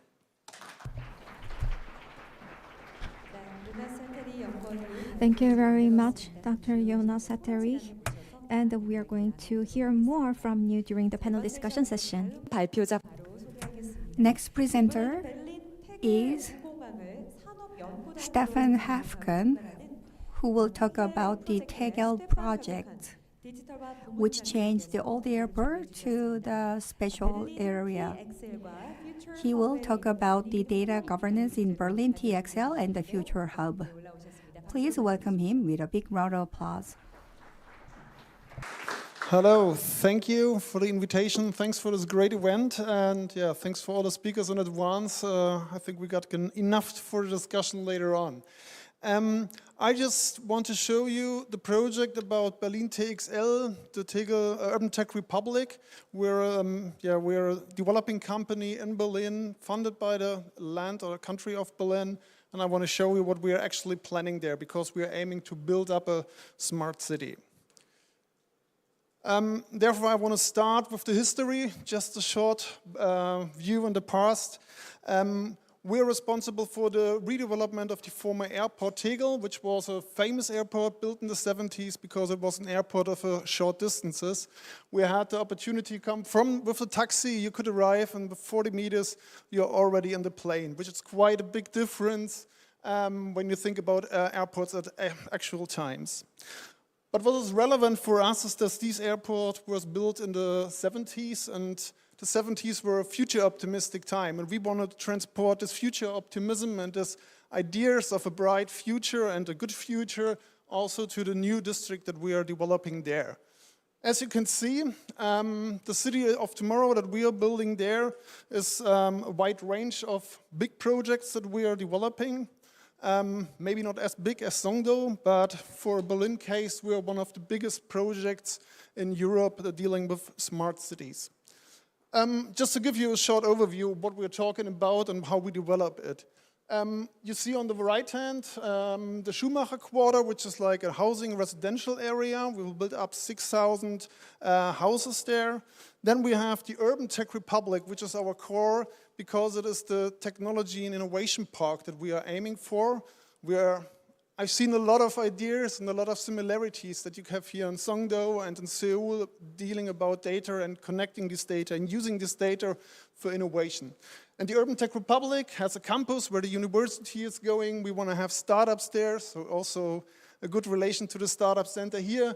We will have a commercial zone, but also industrial area directly in the city that we are developing. And we have a green belt for recreation area. So that's what we're actually developing in the next 20 years. And what I'm here about talking about smart cities is, of course, that this whole area will be approached by different companies, by different institutions, and we want to bring them together, not only in the Urban Tech Republic as an innovation park, but also on the data level, and connecting them, making services, making innovations out of data, and allowing the citizens, as we heard today, creating a better life in the city.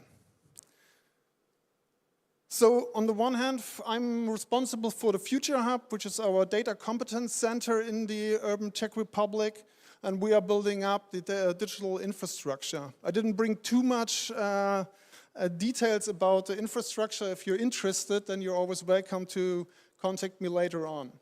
But we're actually having one thing I wanted to show you is our 3D model. You can download it via the App Store, which is quite a high animated 3D model of the future that we are working on. And you can see also the different phases of the development in Tegel for the next 20 years. You can explore it, walk around, and see what is the future of this former airport. So there's the QR code, so you can scan it and directly go to the App Store. There's more technical infrastructure that we are also having there. We have a computer-aided facility management, we have a BIM cloud, we have BI information systems, we have energy systems that are running in the environment, and we're trying to collect these data and bring them together in this kind of data platform or maybe data hub. That's what we are actually building up. It was said before, I think Jackie mentioned it, but also Jonas mentioned it in the presentation before. it's relevant to bring these data together. You have the silos, and you have to overcome these silos and create something out of it. And that's what we want to do. So we created the data platform that's more than just the metadata platform. It's also about really connecting the data and storing the data in this infrastructure.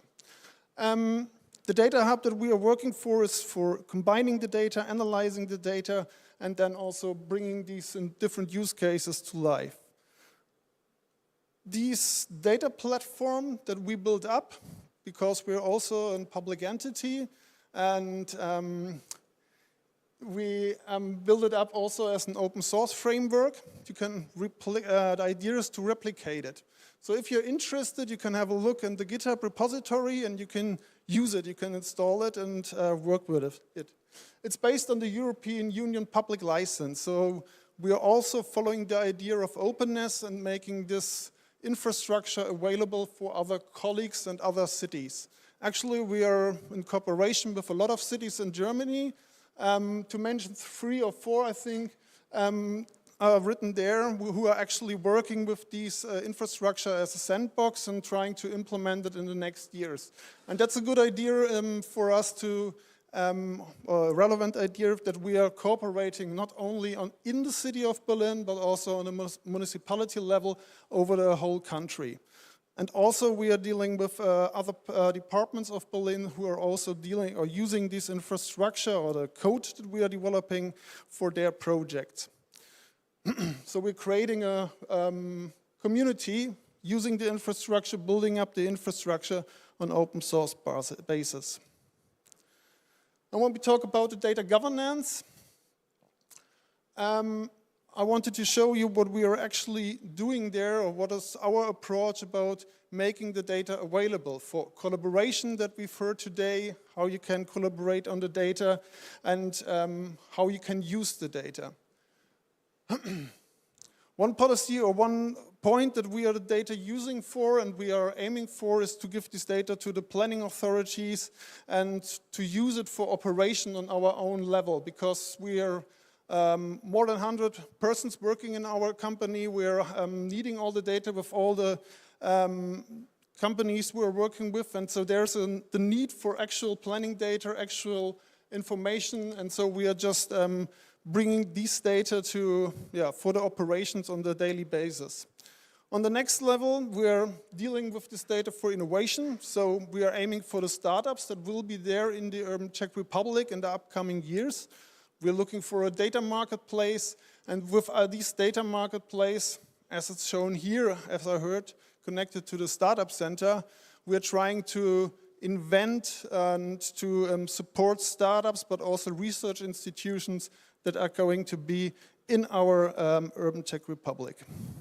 And also the livability of the district, or the city and the district, is relevant, so these are also the stakeholders that we are working for.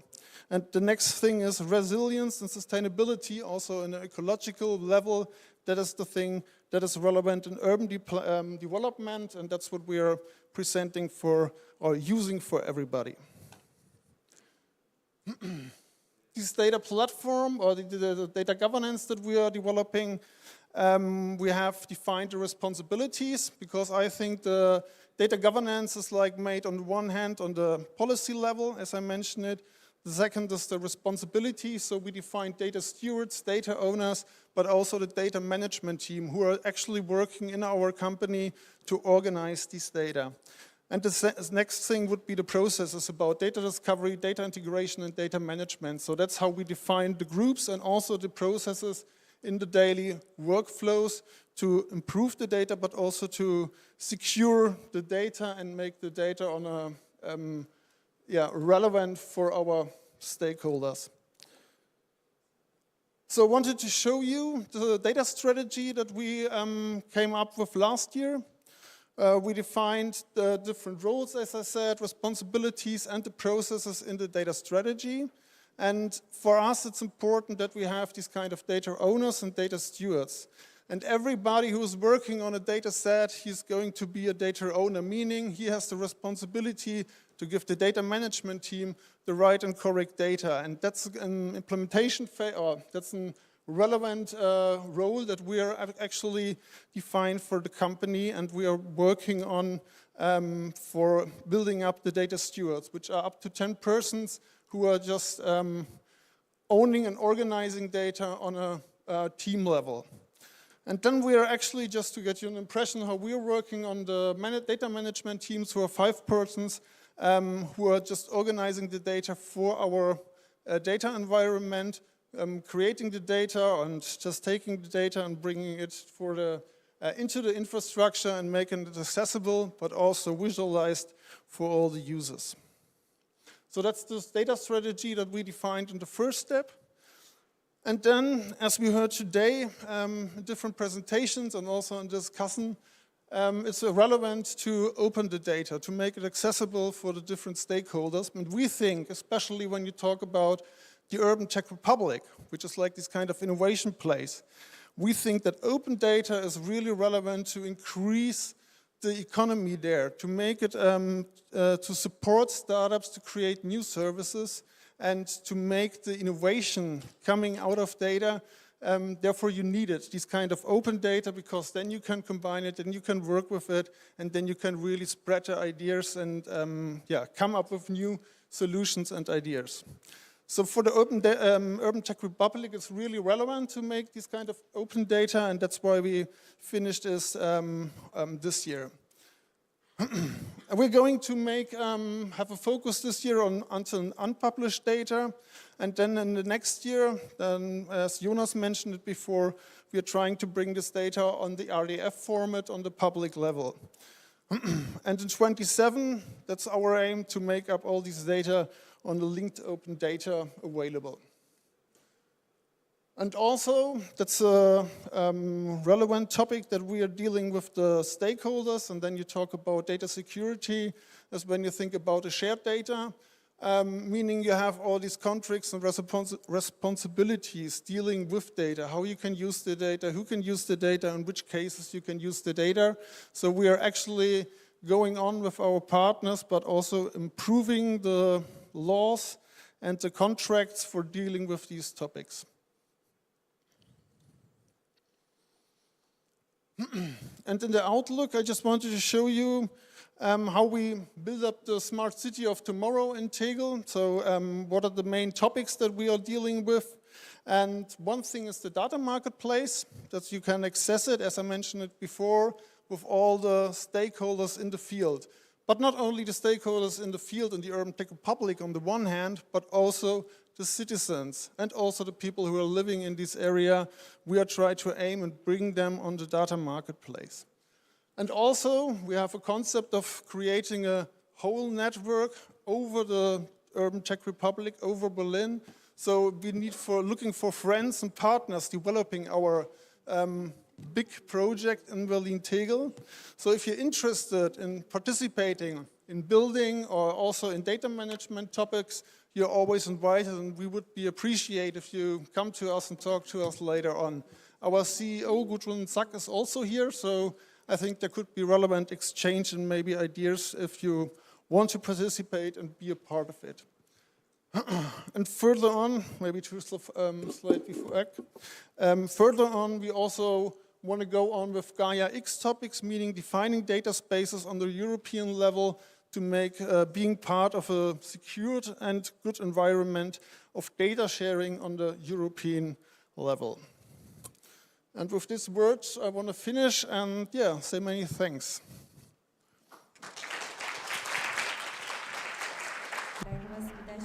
Thank you very much for your wonderful presentation, Mr. Stepan Wolfgang. So you talked about the sustainability through the data governance, and you introduced the data strategy of the Berlin TXL in the future hub. I believe that can become a very important role in this project, I believe.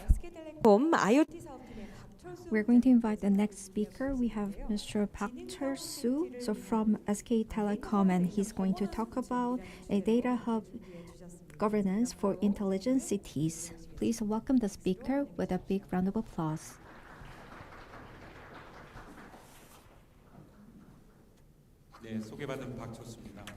Good afternoon. I am Park Chul-soo from SK Telecom. And so we have been involved in a research project from the government until the 2018, and we visited and Daegu and established a data hub. And last year in May, I met with the delegates from Germany in the Smart City Center, and I introduced the Daegu Data Hub to the German delegates. So I'm very pleased to meet the German delegates again. So maybe there is a special bond that I can make with Germany. As the keynote speaker, the Professor Lepech mentioned, a smart city is about improving the quality of life and improve how the city is functioning. But the data plays a very important role in the process. It's important to effectively utilize the data, and in order to do that, so we need the data hub and the data governance. Then we can utilize the data from the city and move toward the smart city. So let's look at the short video that describes the smart city.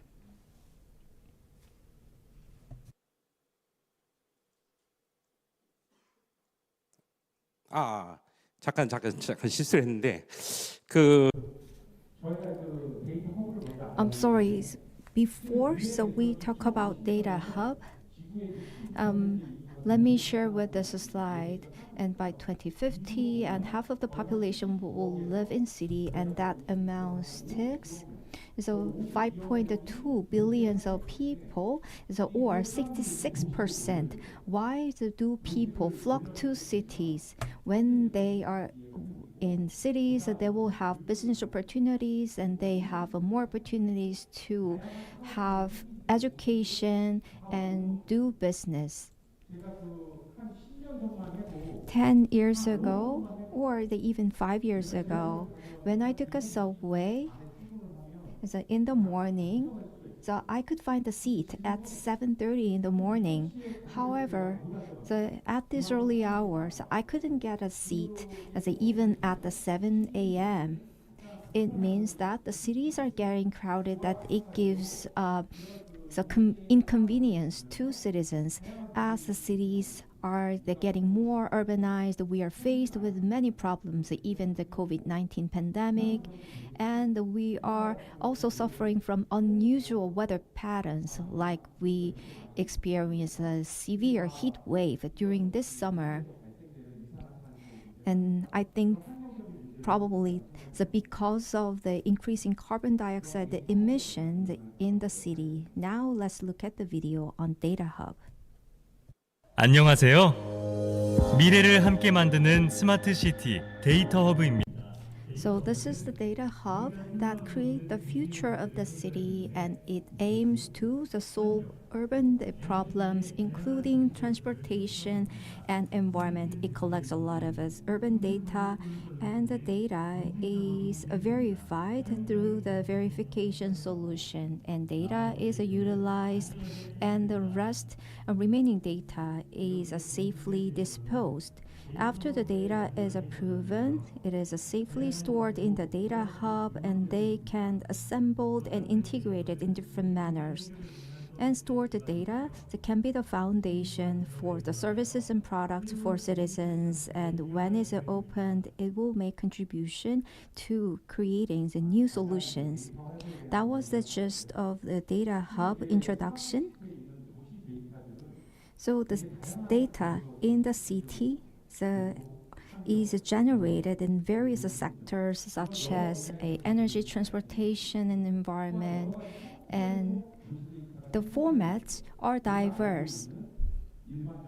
They include structured data and also unstructured data. Especially the IoT data is exponentially growing. So urban data is an essential component in smart city, and it's open data and the big data. And in order to analyze such urban data, a lot of the data needs to be assembled and gathered in the data hub for further analysis. Then the next question is how we can collect and analyze the data more effectively. So we need a data hub. As Jonas, the previous speaker, mentioned, so a lot of data hubs are being established in the many parts of the world. And the data hub is getting a lot of attention because we have transportation, environment, and many other data, and such data sets have been managed in silo. However, the urban issues are getting complicated, and it is hard to solve the challenges with the silo system. So we need a data hub to collect and analyze the urban data. Then we can analyze the data from the multifaceted manner, and the data platform to do that is a data hub. And it helps the decision makers to make more effective decisions. Citizens and corporations get the data and use as an infrastructure to create new businesses and ideas. And the data hub and urban data that need to be well managed under the data governance framework. As previous speakers mentioned, so Jonas mentioned this, the smart city can be compared to a brain. And in my presentation, I'm going to compare the smart city to a human body. And the brain is something we use to think and before we act. And the data is collected in the brain, and the data hub is like the brain, and it collects a lot of data from different cities, and it helps decision making. And secondly,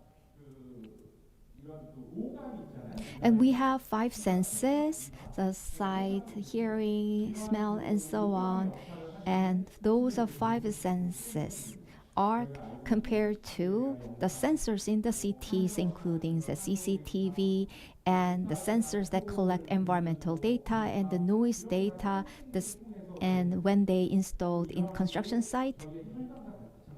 And those sensors are like the blood vessels, and blood vessels form a network, and we have a communication network to send the sensor data. And from the governance point of view, so we want to have an immune system. And when the viruses come into the virus, and they fight hours of the blood and the white blood cells, so fight against the entering the viruses, and that is also needed. And we need a well-established governance for successful smart city. And this is the basic data governance concept, and it has 6 properties: accessibility, availability, quality, consistency, auditability, and security. And we need to check core features. Data needs to be standardized, and we need to use data governance for the policy making and process making. Then we can establish an organization based on such a concept. So we can have a data hub governance. We are not talking about the data held by corporations. It's a public data, and such data governance has to be established in an organized manner. Then we can use the data more effectively for a successful smart city. And then, so what do we need to do to establish data hub governance system? First, we need to consider the features and properties necessary to have a data hub, and through that, we need to establish the data system based on the understanding of the current issues. and the system and the principles and data management organization need to be established under the data governance system.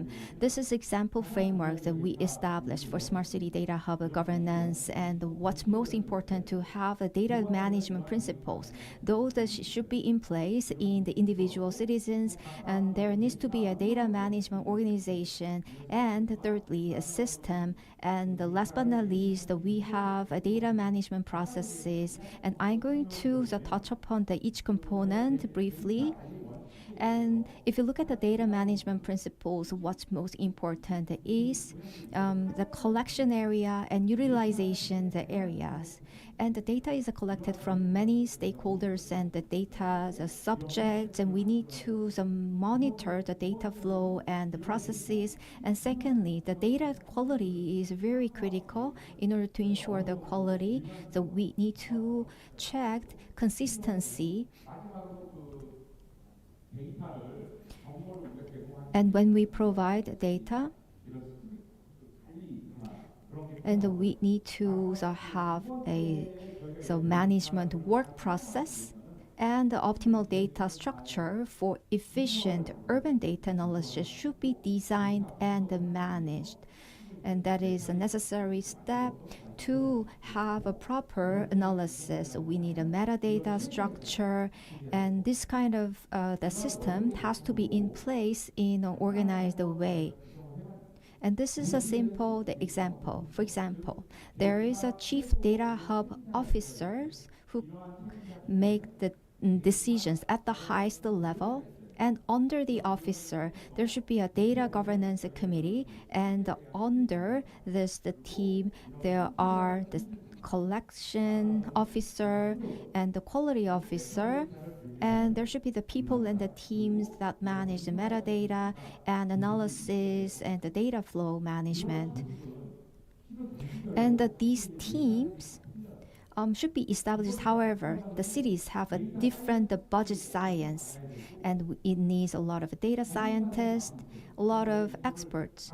However, it's really realistically challenging to have this kind of a hub center and a management team. So the cities need to consider their resources to appoint one or two officers, and so policymakers in the smart city, the team in the local government need to establish a proper organization for data governance. And because of time constraints, I will skip this detailed data management system part.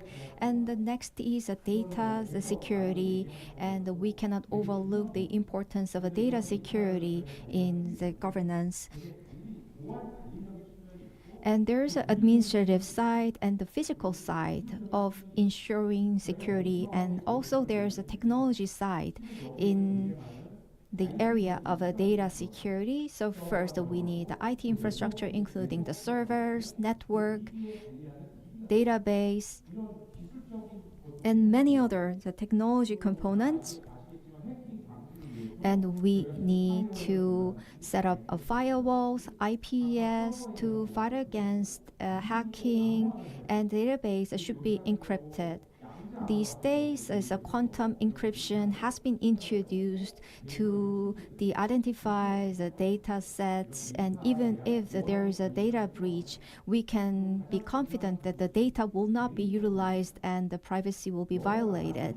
And the public information is a very important topic these days globally, and in Korea, there is a Personal Information Act. And personal information needs anonymization and the pseudonymization, and that replaces the original value with an arbitrary value. I think I sped up a little, but in concluding, from the data governance perspective,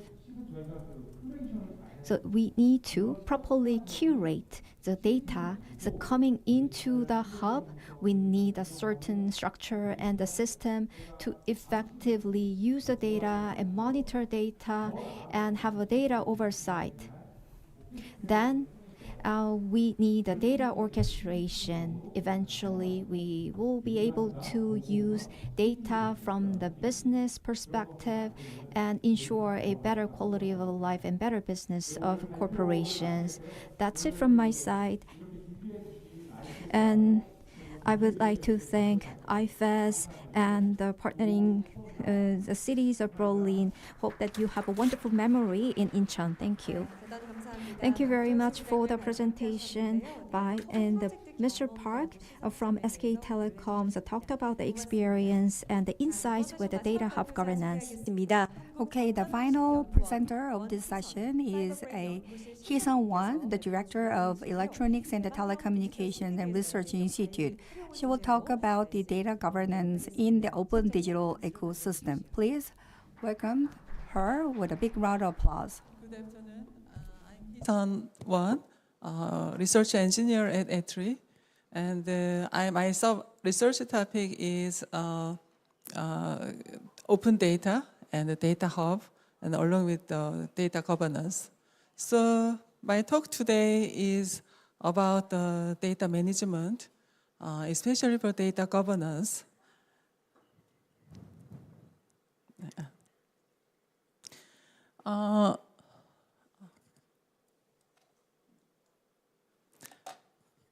I think nowadays there is no consensus about data governance in the industries or standard bodies. When I searched the Google, there are some definitions of data governance, but they are a little bit different from each other. But there is one definition in the industry, for example, by IBM. I mostly agree with that. That definition says data governance is ensuring for the availability, quality, and integrity, and the security of an organizational data. But our definition is somewhat different from them because we consider the open digital environment. So what we are going to do is to define the data management policies across domains and institutions. Not just within domains, but not just within institutions. And then the governance will distribute the data management policies in a canonical format, through the canonical format, so that every participating machines and humans can read and understand. So the canonical format be distributed and enforce the predefined data management policies across domains and institutions. And we will provide the systematic mechanisms for those. So our purpose, the governance, moved from intra-institutional toward inter-institutional for data sharing and collaborations. And as you know, our real challenges are data explosion and complexity. And this is very key challenges for data sharing across domains and institutions. And to achieve the data sharing,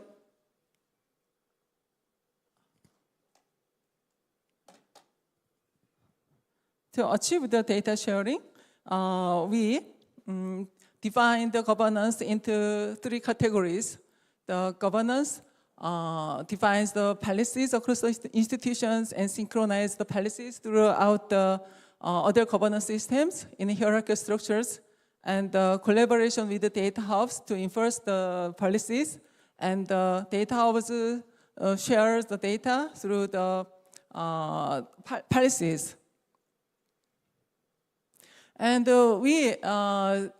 this process is automatically notify the data changes between data hubs, and they can search the exact, accurate and exact data from each other. And this is showing our data governance in the ecosystems. We, as I talked earlier, we defined the governance with the 3 categories: policy definitions, and policy enforcement, and quality management.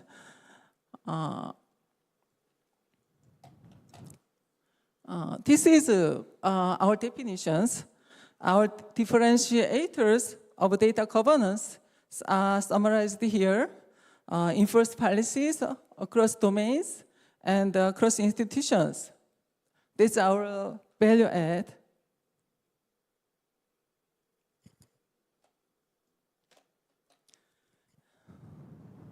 And the left column in these figures, governance framework, defines the functional model, functional components, and the governance, the models to present the some properties of the data.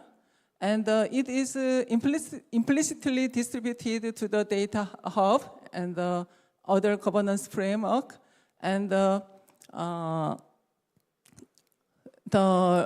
third, the right side, quality management, is to improve the data quality and auxiliarily provided. And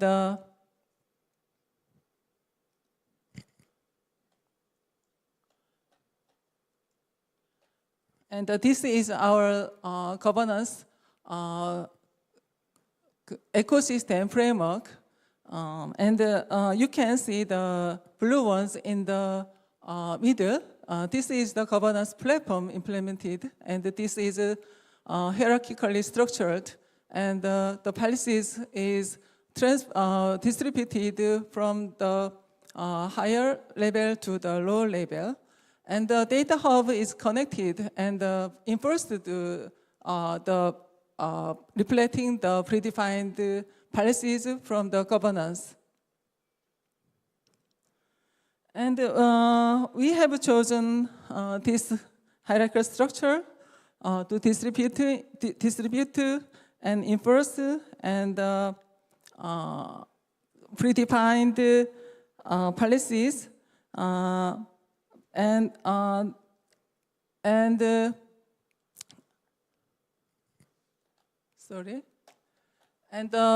We use the data hub as a mediation point between data sources and the consumers. And we extended the traditional data hub functions to distribute data management policies and enforce the predefined policies systematically. Data hubs the data hubs do not perform the functions literally. The functions are triggered from the governance. Data hubs actively participated in the process, enabling the functions to be implemented. In addition to the hierarchical architecture we adopted previously, we have built the dictionary for terms and vocabularies relating with the standards for some selected domains. And also we have software. We have developed software for brokering services, among others. We have tried to leverage existing software packages and standards whenever possible. And this is our profile of asset models. We adopted the profile vocabulary from W3C, and is very extendable models provided in our systems. And we can support the various standards depending on the asset types. For example, we adopted the W3C ticket version 3 for data or cloud software data lake, but especially for software, we can adapt SBOM, and the healthcare information, we can adapt the file. So our system can very easily extendable and customizable for the requirements.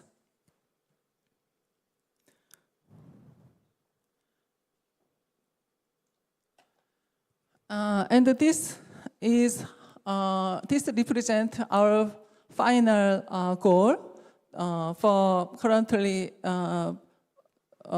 performed by us. This is a kind of data of the environment this represents, and the governance is applied to all the components in the systems. For example, data pipeline and data collection, profiling. We applied the governance, all the components in the systems, and they can be plugged and played in our system very easily. We modeled our system such that, and our systems are modularized in very fine grain, and we can customize our system very easily in timely manner. So we are developing this system like this system, and we have a demonstration system and start park near here. And if you have time, please visit our lab in the Start Park centers. So this is my presentation. I finalize my presentation now, and if you have any questions or comments and suggestions, please contact my email, and this is my information. Thank you. 네, 원희선 실장님 말씀 잘 들었습니다. Thank you, Ms. Won, for your presentation. She was the last presenter of this session. Then we will start the panel discussion immediately. Please come forward to the stage, all the speakers. So all the speakers of this session too will come up to the stage. 실장님은 데이터 거버넌스 정립을 위한 And so the data governance considerations were introduced by the previous speaker. And this is the last program of today's symposium. We're going to invite four the speakers. And out of the speakers, Mr. Stefan Fefkens will moderate the session. Thank you very much. We just heard some impressions and good presentations about the data governance and how you're actually using this kind of data governance. And we heard today that the relevance of data in all aspects of the city life, of smart cities, and how you organize it, and why we should deal and come on with smart cities and this concept of using data for the city development.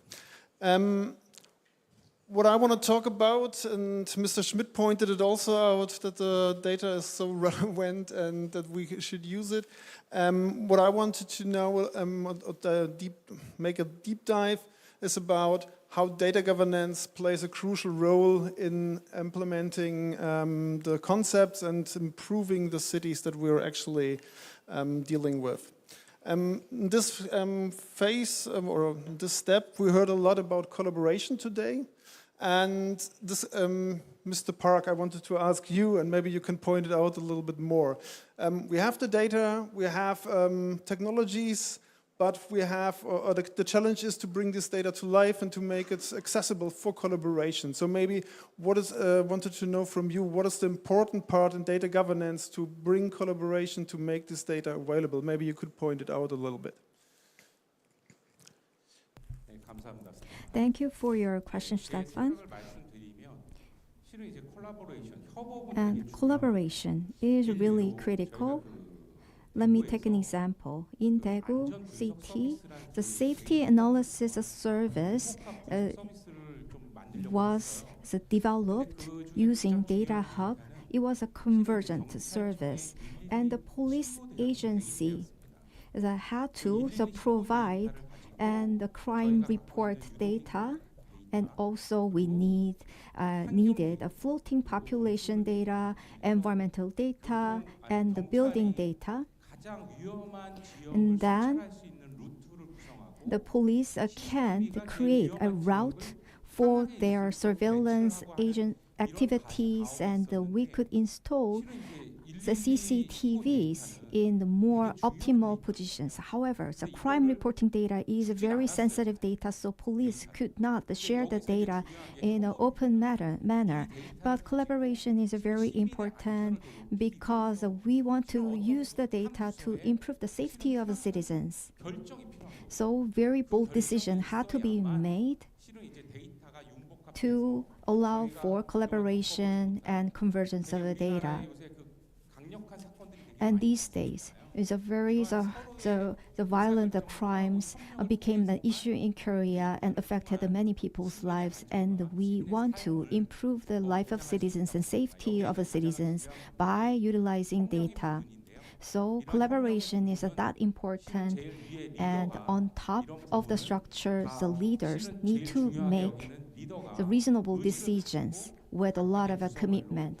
And then so teams and the stakeholders can buy in and the consensus, then Data Hub can be established and function better for the quality of life. Thank you. Thank you. As far as I understood, it's also about collaboration, but also then defining data spaces, who's accessible or who can access which kind of data, as far as I understand. Thank you. Mrs. Won, maybe you also want to answer to the first question about collaboration. Yeah.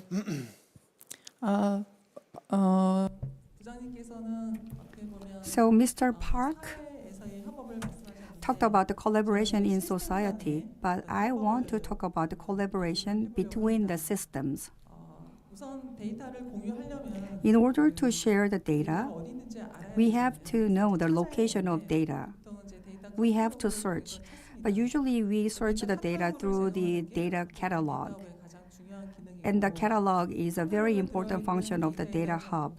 And all the information in the data catalog should be sufficient and correct so that the end user can find the data and utilize the data.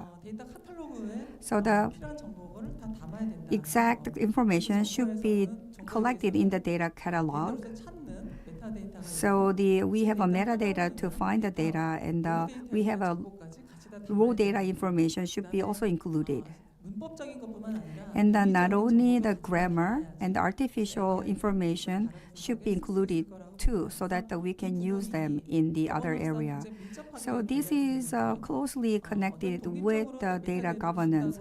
So even though we receive the metadata independently, but in other systems, it can be used differently. So that's why we need a data governance, and we need a standardized approach for all the domain and the institutions and agencies. We need a predefined definition and predefined catalog model. So that's possible only when we have a data trust.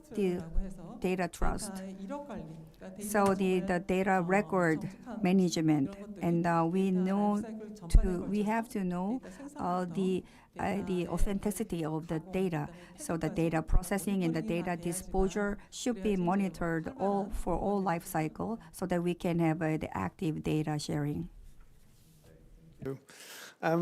The word data catalog is like a direct pass over to Jonas, because you also showed your data catalog, so maybe you can answer or just add something on the relevance of data catalogs for the collaboration and accessibility of data. Sure. So basically, data governance is all about establishing a standard or establishing standards on how to collect data, on how to operate with data. And standards create trust and thereby encourage users to share their data. I think that is the main relevant aspect here. So on the technical level, standards allow for data to be like interoperable, so you basically bring data to the same level, make it comparable to one another, make it accessible, and basically consolidate data from different sources. That's the technical aspect, but also a standard has like a psychological aspect because it helps to generate trust. And such a standard as Decade AP is one, and as data catalogs are one, basically also allow you to cross-check whether data aligns to these standards or not. So this is basically like a bridge or like a gateway to go to the next step and say, okay, after we consolidated the data and after we established this standard and published the data under this standard, let's just share it, because now users know, okay, data which is being shared on this platform conforms to the standard, so I can trust it. And I'm also feeling encouraged to share my own data. Thank you. The standards is like a relevant topic, and I wanted you, Mrs. Won, maybe you can answer or just add on it the relevance of the data standards, or otherwise what would be missing if data standards don't work, if they're not applied, if the people are defining their own data standards. Maybe you can just point it out a little bit, how you deal with this topic. And data standards? Actually, there are many standards in the various fields, but I think we need the governance standards over them. So the governance framework just provide the model to represent the information they want. So I think nowadays they develop the standards for only their domains data. So I think the more upper layered models we need. For example, we usually use the table, but table is, if you define the table format, then you can use the table just for the purpose. But if you define the format of a table, if you describe the format of a table, then you can use the various cases. So I think the governance for standards for governance standards is like that. I think the metadata standards should be structured, multidimensional, and hierarchical. So it can be easily extendable and customizable across the domain requirements. Yeah. Thank you. Mr. Park, you want to add maybe something? Because in my opinion, when you talk about a nice picture you have of the person and data hub as the brain, I think it's relevant that all the information can flow from the different parts and the different types of information up to the brain. For in this case, standardization is quite relevant. So maybe you want to add something. 네, 그 말에 전적으로 동의합니다. Yes, I completely agree. So we suffer the COVID-19 pandemic. So what did the vaccine do? So vaccines could be applied to all kinds of human bodies. So when we compare this to a smart city, the urban challenges are mostly common, including environment, safety, traffic, energy, and many others. And we are going in similar directions. But if cities make very separate efforts, it will be very inefficient. And if the data is all the different, it will be a problem with different software languages and the different data catalogs that is used to make the software. Then it should be applied to the single city or country. But let's say we have an international standard. The safety service we applied in the Daegu can be directly copied and replicated in other cities. That's why data standardization is very important. And from the technology and governance standpoint, the data standardization is also very significant. So the US, Germany, and Korea, and So leading countries can work together and pursue standardization, and then they can contribute to solving the common problems that all cities have by establishing some sort of a standard organization. We suffer the same problem like with COVID-19, and this is an environment and urban issues. So in order to address such common challenges, we hope that the countries around the world need to work together, and we can start with Germany and Korea, for example. Then we can standardize the data so that the data can be compatible. Thank you. Thank you. Yeah, like these over-the-country collaboration, I think it's a good example that you're giving that is relevant for using the data also on these kind of international data comparison and usage. As I'm looking for the time, I just wanted, we discussed what is like the actual topics, what are the relevance and standards. What I would be interested and curious about is when we're looking to the future. We heard today, AI, artificial intelligence is coming up, is getting more and more relevant. We heard a presentation of Jackie Ma, where the AI plays a crucial role in the development of smart cities, but also in autonomous driving and also in medicine, healthcare, and other issues. So when we talk about the data governance, I would be interested about how will AI bring new challenges or maybe new ideas or maybe keep it with challenges, with new challenges for data governance and maybe also for standardization. So maybe Jonas, you can just give an input into the future of the topic. Yes, sure. So I think there are basically two opportunities in order for AI to help out here. So first of all, in order for AI to properly work, it needs data, obviously, to be trained on. And data governance, proper data governance, provides a standard in which data is being collected. So basically what you're doing is you're already preparing this data to have a certain structure when you apply proper data governance, and this makes it predestined basically to be used as training data for machine learning algorithms. And also if you use certain standards like RDF format and stick to certain ontologies, you furthermore have a knowledge graph, or you're constructing a knowledge graph. And this knowledge graph also is a really good foundation in order for knowledge graph embeddings, which is a certain type of AI technique, to be applied on top of that in order to gain new abstract information. And the other direction in which AI can be used in combination with data governance is for data enrichment. So basically AI techniques can be used in order to analyze already governed data, which is already structured, in order to then infer new information and enrich the already present data, and in order, which is basically nothing else than improving data governance. So on the one hand, basically well-structured and governed standardized data can be used to train machine learning algorithms for other purposes, and at the same time machine learning or AI can basically support data government by enriching data. Thank you very much. Mr. Park, maybe you want to add? Or? Yes.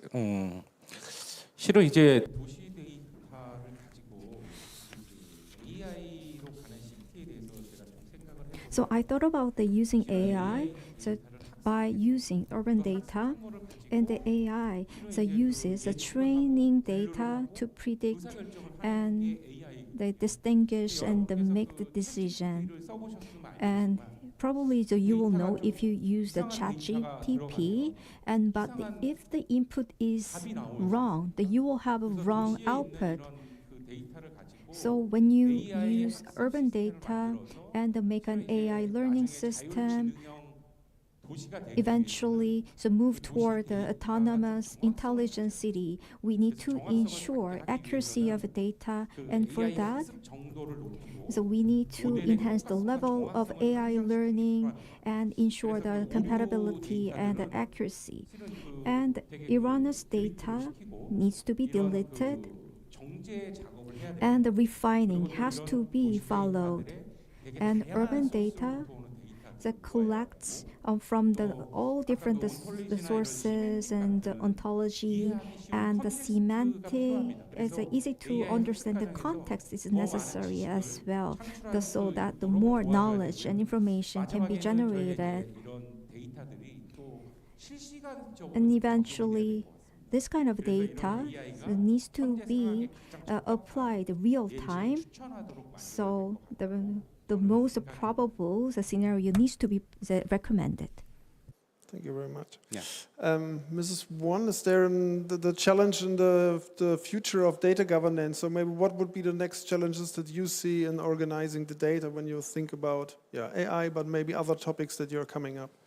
Well, I think in Korea, I don't know about status of German, but there we have a very we don't have many data for real data. So I think we should collaborate on data, and first we collaboration for data, and then the trusted data, he said. But another thing is as the point of the governance view, the data format is data is provided in common format or the machine readable format. So they can reuse the data and they can develop the service very rapidly. But nowadays, the algorithm is same functions of algorithm needs another format. They need the different format of data. So they should prepare the data by pre-processing for the AI or other services. So I think for governance, for the reusable and collaborative data should be provided through the governance, I think. So the work keeps going on, yeah? We still have to do a lot. Okay, thank you very much. We wanted to finalize the discussion with maybe some statement or maybe some point that you want to give to the audience, because we're dealing with this topic, you have experience in data governance as you presented it. So if all the audience, you want to give them some advice. What is the most relevant thing in it that you've learned in the last years out of your work? Maybe Mr. Park, you can give a last advice to the audience. Thanks.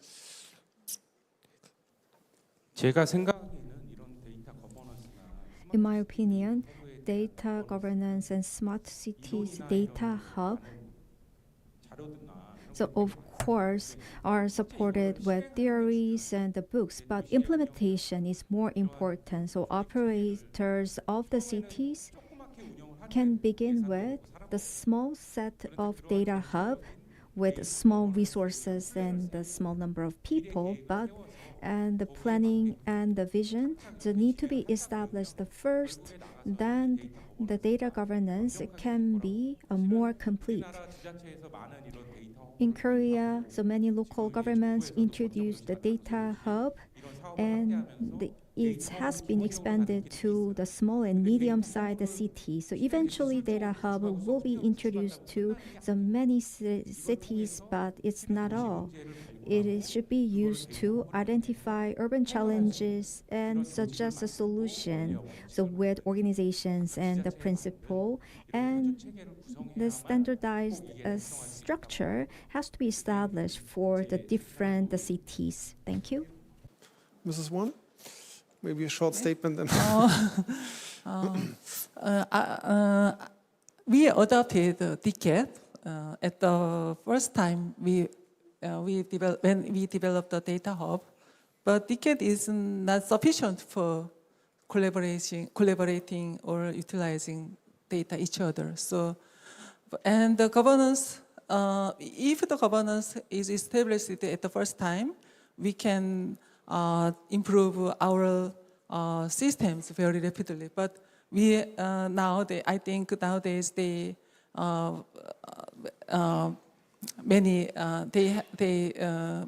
made many failures to using data. They do the same things repeatedly and repeatedly to process the data. So I think hopefully the governance system is built and they can use the governance system to collaborate with the data, I think. Yeah. Thank you. And maybe you also wanted the last point. I'll make it very short. Okay, so whenever you start a business or an initiative or anything which is related to collecting data or to working with data, it's very tempting to play the lone wolf and to say, all right, I'm just handle my data, I will collect it, I will do with it whatever I want, but in the end, it's very important to also go the step and to say, okay, I will work with data governance, I will stick to a certain standard, I will share my data, and I will also access data which is being shared by others, because only that way synergies are being uncovered, and only that way the true potential of data is being brought to the surface as well. Perfect. Perfect last words. Thank you very much. Have a nice day. And once again, thank you for having us here. It was a great day. Many thanks. Bye. 감사합니다. Thank you very much. And the panelists, that you can go back to your seats. And we talked about various realistic approaches to data governance, and it was a very insightful and informative discussion. We would like to thank you all for taking part. And we are wrapping up the 2023 IFEZ Smart City International Symposium held in Songdo, Incheon. And starting with today's symposium, IFEZ in Berlin will further promote various collaborations for citizen-centered and data-driven smart cities. We look forward to your interest and support. And thank you once again to all of you who have joined us today in person and through the live online broadcast. So with this, we are going to conclude 2023 IFEZ International Symposium on Smart Cities. I was Kim Gyeong-mi, and thank you very much, everyone.